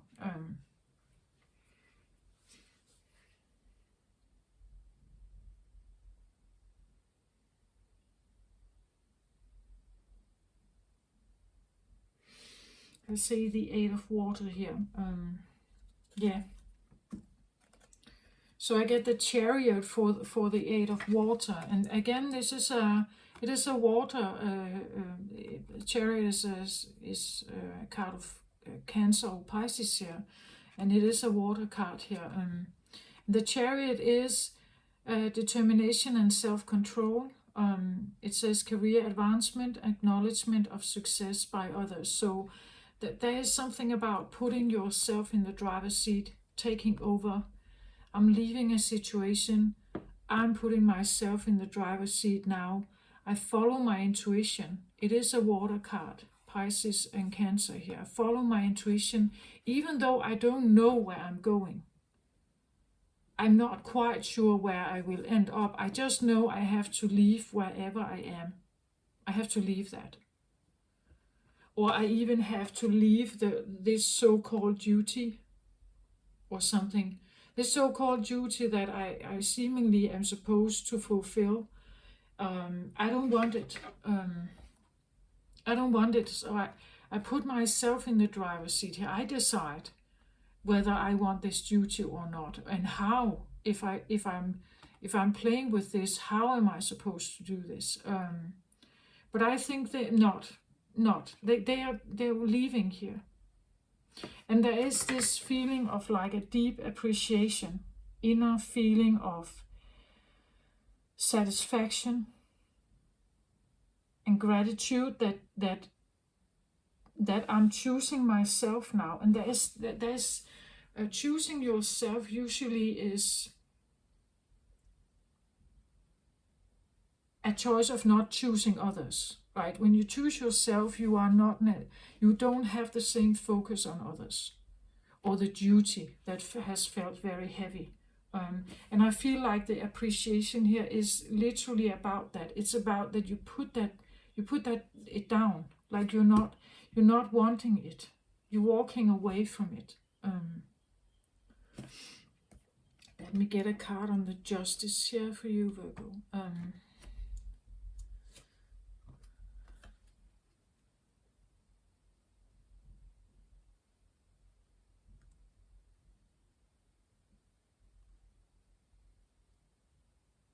Interesting. It says here the page of Raphael. So it says gentle, loving, dreamy, open-hearted, a new emotional situation, messages regarding relationships or social invitations, great intuitive insight. So let's see.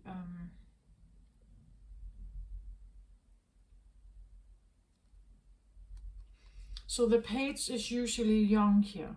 And again, I was wanting a clarification of from this, and I get a page, and when I get a page, it tells me something about that this is, well, it is, I said it was a driver, something is pushing this decision forward. You doing this now, it's driven by this, that this is driving it, that you want, first of all, there has been a big judge there has been a big inner judge in you, inner critic and inner judge. But now I also see this actually, because it has been a driver driving this forward here, that you are leaving something.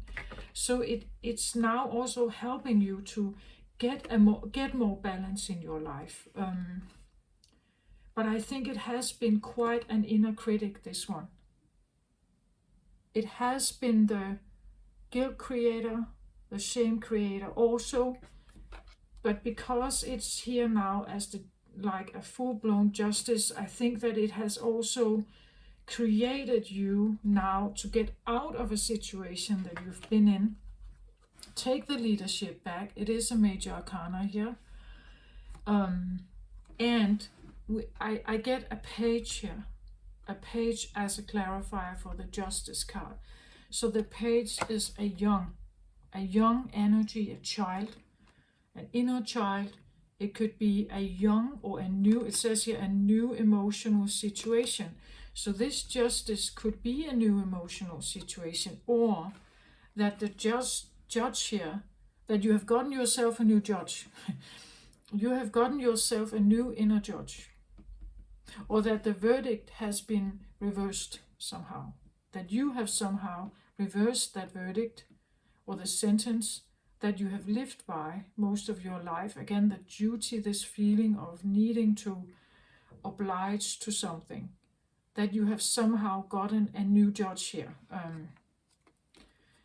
It's a new emotional situation. It says gentle, loving, dreamy, and open-hearted. It's about relationships and social invitations. I want to say this one. Let's say you've gotten yourself a new judge, or you decided to be the judge in the matter instead of an inner voice or an inner critic. You decide to take leadership here, and you became your own inner judge. Then you are now moving away from a situation you've gotten yourself in, due to maybe an old situation here. The page, as I said, is young. It can be a child. It can be an inner child. Gentle, loving, dreamy, open-hearted. Again, maybe a dream of yours. The duty idea could come from something you have experienced as a child. Something that had to do with close relationships, social settings, someone very intuitive here, very actually loving, gentle, dreamy, open-hearted, and all this stuff is great. But again, most people do have a shadow side, right? When you're gentle, loving, dreamy, and open-hearted, you can also have a shadow side, but as a Virgo, not showing it, because that would be a bad thing to do, right? But a new emotional situation is maybe coming up here, and that new emotional situation is telling you to maybe be bad here. To be bad. Because you cannot get out of the situation you are in unless you will at some point disappoint someone. If you're leaving someone here with whom you had a duty, or it felt like a heavy duty, that you owed something. If you're leaving this, they will be upset, right? They will probably be upset. They will not understand. And of course, you would like to get away anonymous and they cannot find you, to go to a safe haven here. But the reality is that maybe they will find you, or maybe they are looking for you, as I said, stalking you or something. But the point is that you cannot get away from something here without, and at the same time, being gentle, loving, and caring here. You can be gentle, loving, and caring to yourself by leaving, perhaps here. But the new emotions that you are adapting to is that I'm leaving and I will disappoint someone. And by disappointing someone, I become bad, right? I will be the bad person, so I'm no longer like a perfect. I can't uphold this perfect picture of something of my personality. I will become bad. To have the justice, or the balance in my life that I'm looking for, I'm leaving something here. And to leave, where I'm prioritizing myself, being gentle to myself, loving, caring to myself, I will disappoint others. And when I'm doing that, and I'm taking leadership here, I cannot look back. I cannot go back. I don't want to go back. And I have to become fierce, right? I have to like fight for my right here, fight for my balance. And even if at some point, again, this can be, as I said, you could have had a strong inner critic that has kept you in a situation where you felt like it was a heavy duty. That's why you wanted out here. But I think that somehow you managed to create, or like owning this justice, like you took the power and became this judge, and then you decided what is fair in your life. If you were actually living a fair life, if this duty of yours, or what you were owing, this debt you had, whether it was actually real or not. And maybe it was made when you were very young. And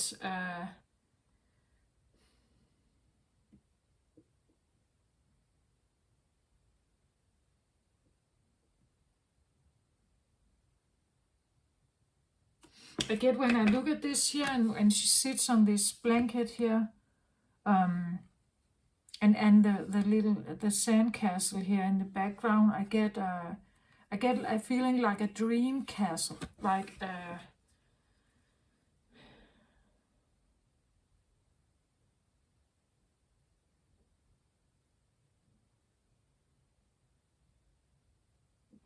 it's like being in a dream castle with something. Being gentle and loving and everything there, and you have put a lot of like feelings into this. But and maybe like from when you were a child. But it's not real. Like it turned out not to be real.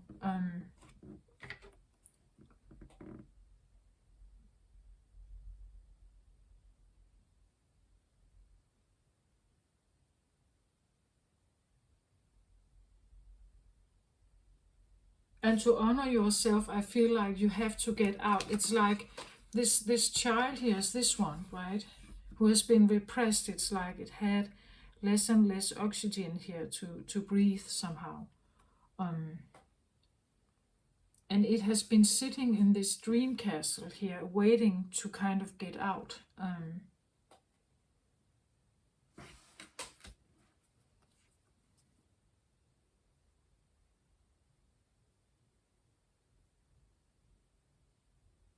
She has this blue blanket around her.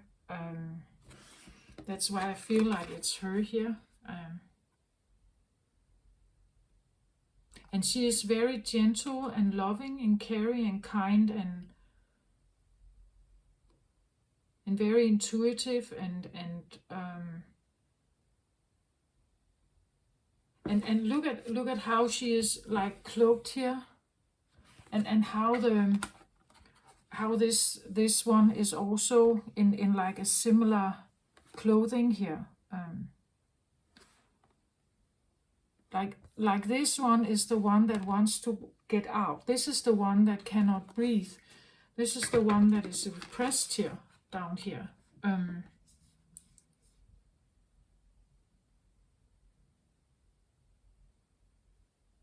And to have balance in your life, we have to get her out. Like she has to, there is a place that is suited for her to breathe. And that place is not in a very ordered, structured, like linear fashion kind of thing. She comes out when you are in a more unstructured place where you are not in control of what happens.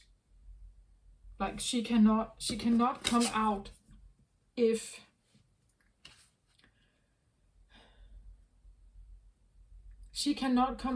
you are in a too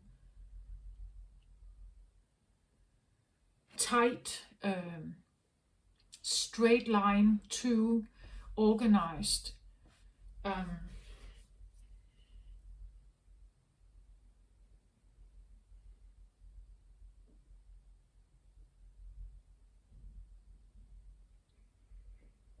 Yeah, it could be the feeling that you have been suffocating somehow, and you need to get out of some kind of duty situation.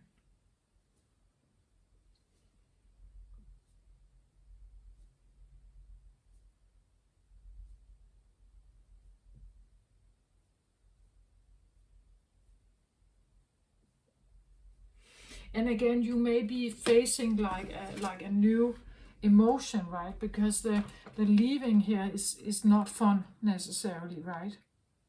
Leaving is not fun here. But at the same time, it's like I put myself in the driver's seat, so I cannot not leave. Like I cannot not leave. I can't stay and leave at the same time. As either I'm in or I'm out. And if I'm out, I put myself in the driver's seat. I decide. It's again a chariot. A chariot is, as I said, a Cancer or Pisces. This is also a watery or a intuitive, emotional decision to walk away or do something. But it's because there's something in you that has not been nurtured.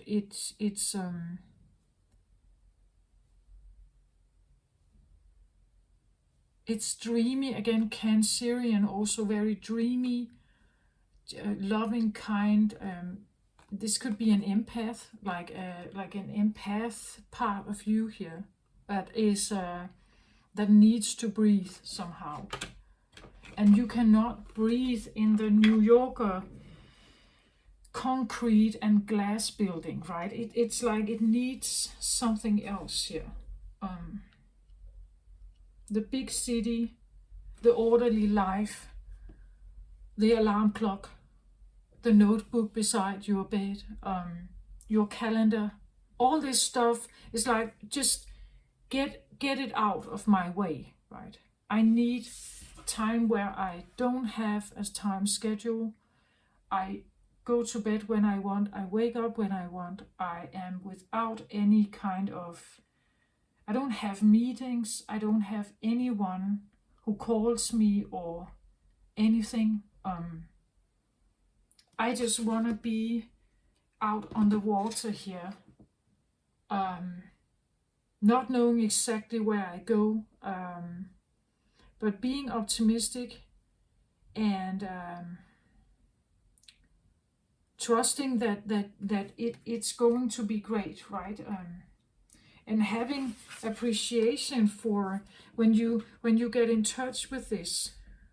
I really feel like this is like a side of you that really like opens up and becomes very apparent and very grateful, that it's like it will be a feeling of like a feeling of release, like that something tightens over your chest is suddenly released, like it's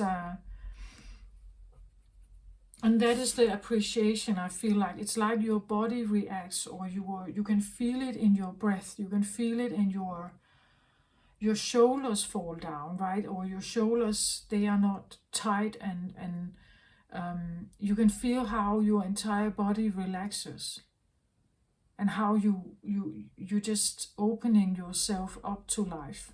Um, um, that is where I feel the appreciation is here. It's like your body is telling you that it's appreciative, or like a part of you. Suddenly you get, you could say, all kinds of ideas or idea flows or something, right? And you're just extremely appreciative or grateful for everything you see. Again, taking a walk in the little garden here. You walk in the garden and you look at the flowers, and it's just smelling this rose, and walking here in this again. Look at this. It's just like the plants just grow here, right? It's not necessarily an organized park, or it's just walking here in something that is very unorganized and has its own structure. And you just walk here and you're just appreciative of the little butterflies or the rose you find, or and feeling the nurture, like you're nurturing your soul here somehow. Feel how it nurtures you, how it calms your nervous system down, and how you are relaxing. And it affirms, right? It affirms that this was the right choice, even though you had to go through like facing judgment, perhaps facing judgment from others, like facing the judgment, but you ought to, it's your duty to, and so on. So you had to come through, go by that, or somehow work your way through that, and do it anyway. Maybe this is like a legal thing, that the thing that you're wanting to do here is against some kind of legal contract you're in. Like you can't leave the company or something. Your duty is to stay for 2 more years, but you're doing it anyway. Maybe without a safety net, right? You're doing it anyway, and everything in you just tells you, your breath, your calmness of your nervous system, and everything tells you this is the right thing. That you're so appreciative of something in you is appreciative of what it is that you have done, what it is you are doing here. Taking your leadership back here, it just feels so stimulating, so nice, and the leadership is perhaps that I don't want everything to be so perfect. I don't want to have a picture perfect home. I don't want to look picture perfect all the time. I wanna, yeah. I don't want a schedule. I don't want it to be that tight, right? If I want something to be ordered, I want to decide it.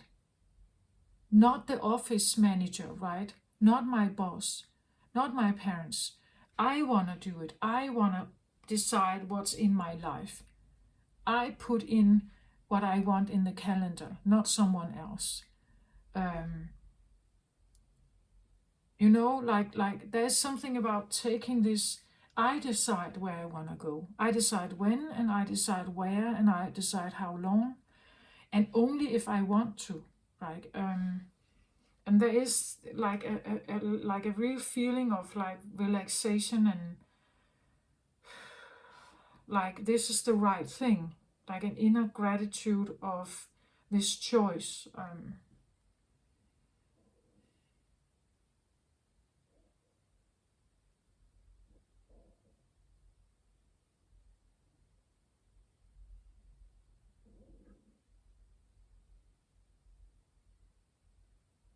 I feel like this was, I really feel at one point this was a harsh judge, but it has changed. Like you got yourself a new judge here, or someone was looking over the contract again, and it's like, I think it's actually like your inner child here, a part of you here, has been reviewing this contract, and has been, like, I feel like really criticizing it, criticizing the duty aspect, criticizing this feeling of that you have to carry some kind of heavy load you don't want. That is not gentle, it's not loving, it's not caring.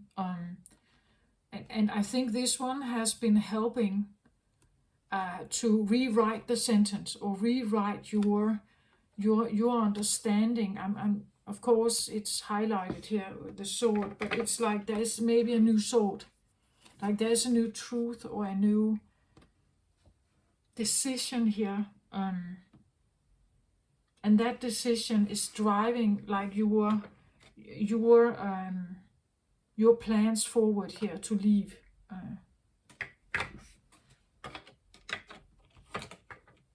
And every step you take, I really feel like every step you take away from whatever this is, every step you take away from structure and order and concrete New Yorker office, like this more tidy,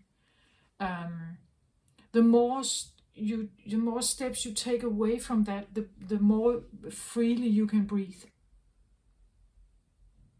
That's what I feel like.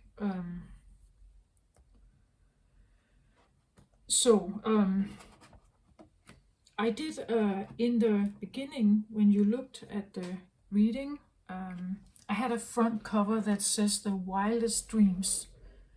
And maybe this is your wildest dream. Virgo, maybe you were not aware of it, but all along a part of you has been longing for having that freedom,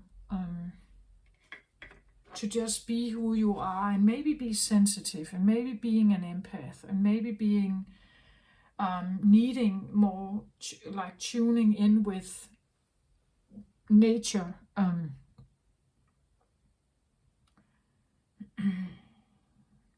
And nature is very imperfect, right? Nature grows in all kinds of ways. It's not really,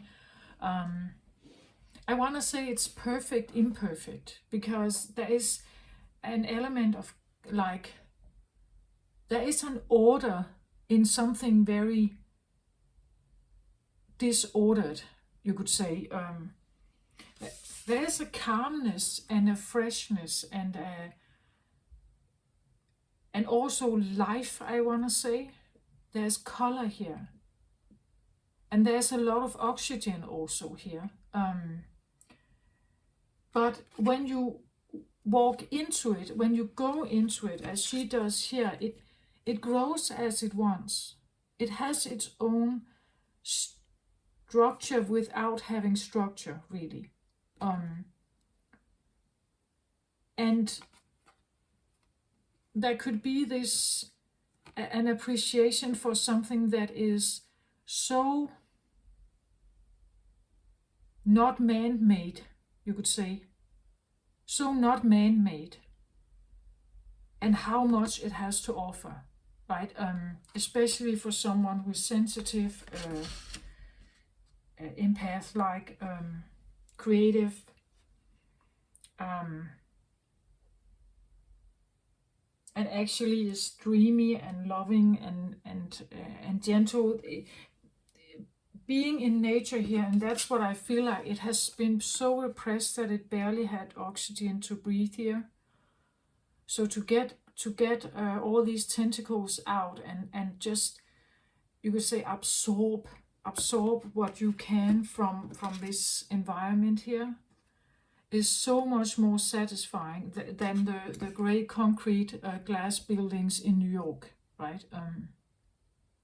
The air is different here, different oxygen levels and everything, less pollution and so on. That is so much more in alignment with you, I think, Virgo. Looking for the highest octave, but maybe you found that the highest octave for you was not this high-paid salary job in New York. Maybe you figured out that even though your wildest dream at some point, maybe it was out of duty, some kind of subconscious feeling of needing to pay something back or something, that you had a debt to pay or something. So out of that, you did the so-called right thing. You followed a plan and so on. But I think that what you have figured out here is that it maybe it was your wildest dream at some point to get this appointment, to get this job and something. But now it actually turns out that your wildest dream is something entirely different. Maybe you never thought this could be your dream, right? Maybe you never thought that this would be something that you could actually prefer,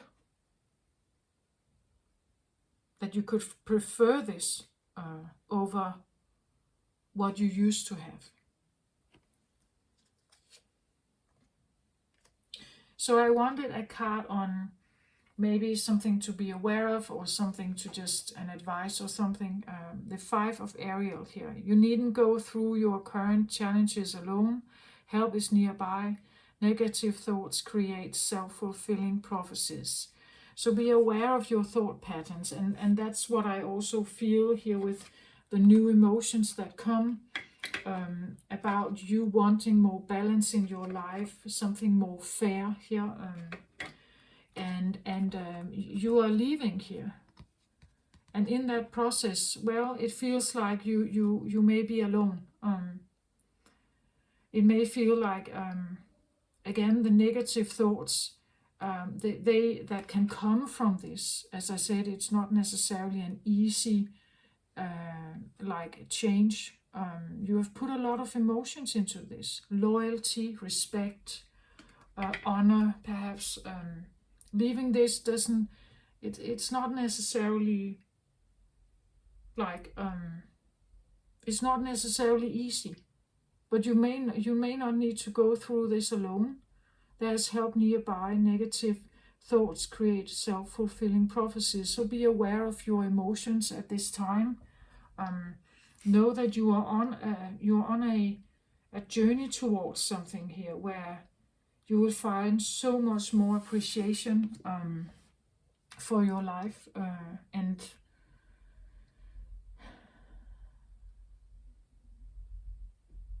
yeah, you may not need to ride this chariot alone. Maybe for a while, like to get into the groove, I want to say. It's like you have to find the groove of something here.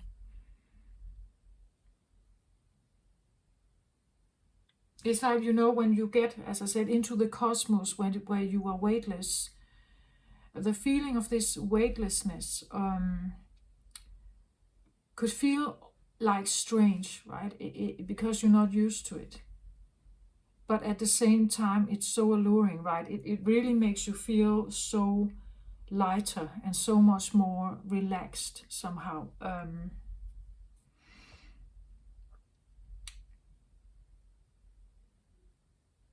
And you know, like this idea of thinking back, or what are they doing now, or how are they thinking about me, it's not really going to help you. I think for you, especially when this card is here as well, you focus on your Chariot. You focus on everything you can do to make you feel as comfortable and easy and light as possible here. The self-sabotaging or negative thoughts here can create self-fulfilling prophecies. So be aware of that, right? Be aware of not thinking about people gossiping about you or talking about you, flying monkeys and all this. Just keep your eye on the prize, I want to say. Keep your eye on like the choice you've made here to go somewhere else, because it feels better, right? It feels more in alignment. Again, if you are on a yoga retreat or something, there's probably some kind of teacher here whom you can be very grateful for, right? Because they are helping you to get into the groove where you connect with this again here.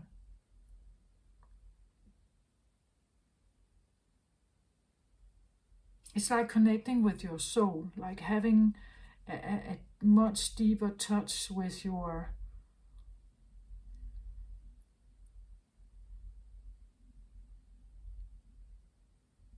and it's all right to be imperfect, right? It's all right not to always say the polite thing, or again, this place can be a place where you can express yourself, like you can express some of the pain or something, and there can be appreciation for that, right? Because this is a place where you can do that, where it's all right to express this, where it's all right to say this,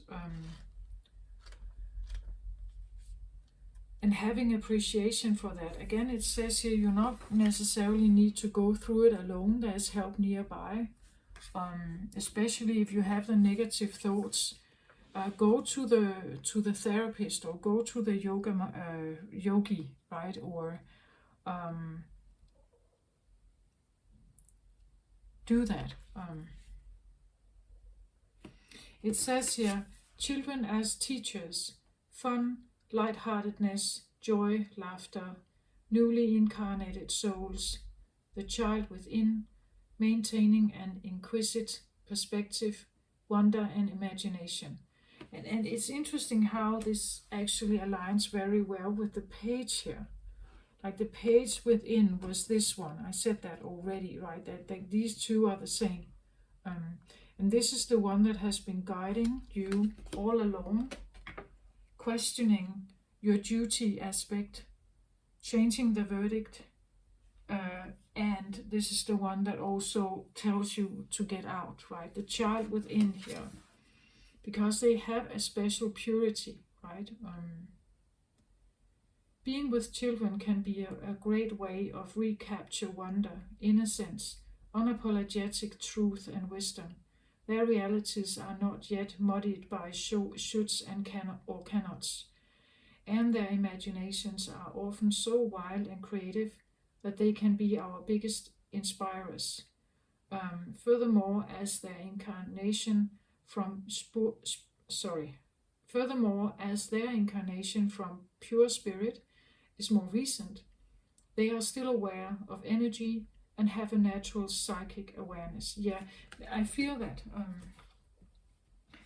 It's like this. This is the same, right? There's some kind of driver here that is childlike, young, gentle, innocent, empathic, pure, white, and it wants you to go somewhere, right? It wants you to have fun. It wants you to go out and enjoy life, right? Instead of sitting in some kind of feeling of heavy duty,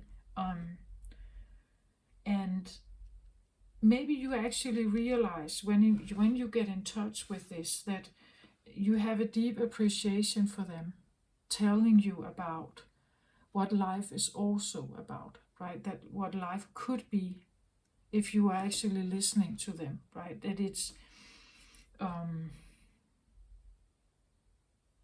that life can be something else. And all this adult duty stuff, is it real? Like, is it really what you wanna do? Like, is this really something that is supposed to be? I really feel like she has been arguing her case here, right? Arguing her case for your freedom, for you liberating yourself here, so that you can get more and more in touch with her here, which is actually quite beautiful, right? And realizing how appreciative you can be of her, you would say, messiness. Like she's not, as I said, perfect, right? She has this more light-hearted, children as teachers, fun, lightheartedness, joy, laughter, newly incarnated souls, the child within, maintaining an inquisitive perspective, wonder and imagination. Their realities are not yet muddied by shoulds and cannots, and their imaginations are often so wild and creative that they can be our biggest inspirers. Sometimes adulting can become too serious. When this happens, bringing a childlike, light-hearted sense of play to your perspective can be the most productive way of rebalance. Facing challenging circumstances with inquisitiveness can bring joy to whatever we are accomplishing. Imagine stepping into a child's shoes and seeing how they perceive the world. If you have a problem, consider how a child might solve it. Think back to when you were little and what you loved to do. Remember how the world felt around you and how magical and mysterious things may have been. So what has changed? What would you tell the 7-year-old you? The little people of today will be the inventors, creators, and leaders of tomorrow. How can we help nourish their big souls to ready them for an optimal journey through life? I even want to say, how would you help to nurture your own inner little 7-year-old you, right? How would you do that?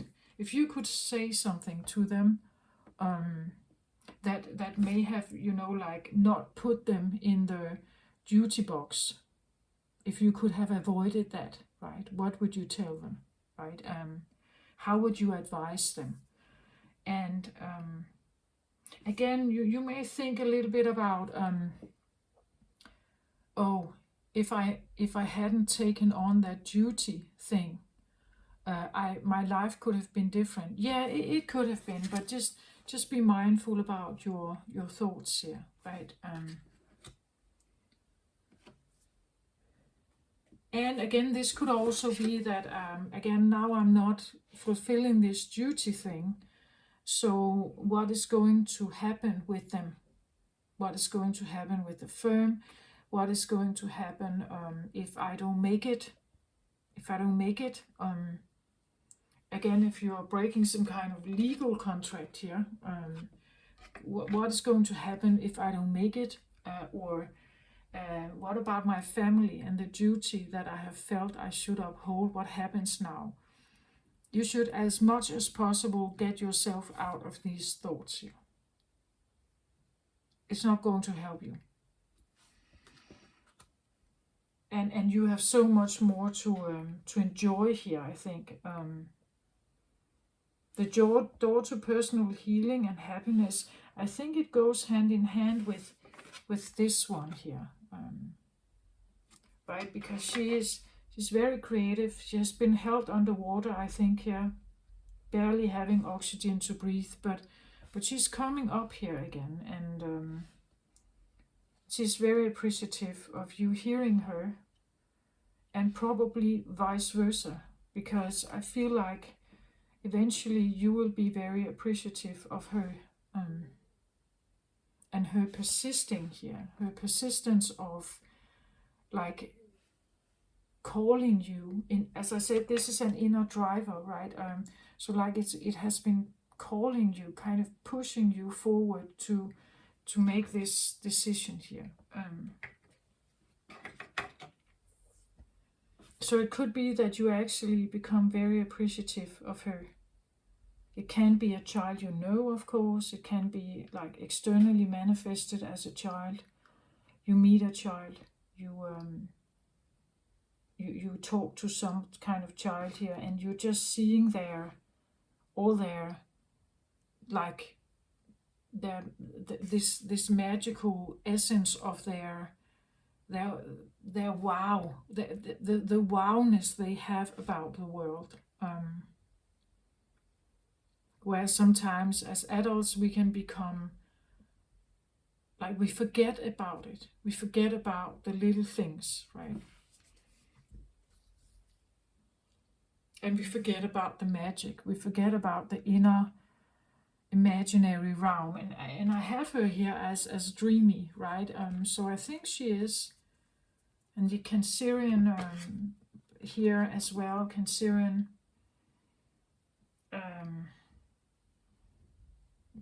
Pisces like can be quite dreamy, magical, adventurous. Yeah, with and here we do have like the rainbow and the unicorn and the fairy tales and everything. So the door to your personal happiness and healing here, perhaps for you, Virgo, if you resonate with this, could be as I said, maybe you are a writer, right? Or you are, I don't know, a creative dancer or something. And when you're in that realm, when you're dancing or you're painting or you're writing this magical story here, when you're there, this is where this one comes out and is enjoying themselves so much, right? This is where you get in touch with this inner child here that just, wow, I love to explore this. I like to go here. This is fun. This is nice. I can look at the butterflies and I can dream myself away into the eyes of a little hummingbird, and I can tune in on them. I can speak to them, perhaps, right? Very Cancerian, very Piscean also. Like I can speak to the trees. I can speak to the rose here. I can talk to them. I can listen to their stories. I can, I can connect with them somehow, right? Yeah.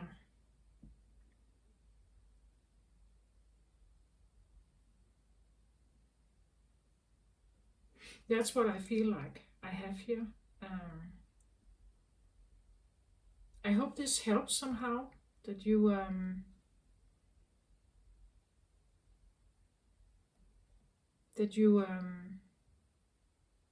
yeah, that you like this somehow, Virgo.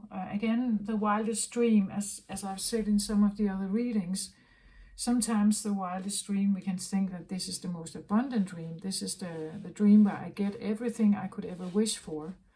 But what if the wildest dream takes you further than that? What if the wildest dream is wild, crazy, wild, and surprises you, and actually that the dream was something entirely different than you thought, right?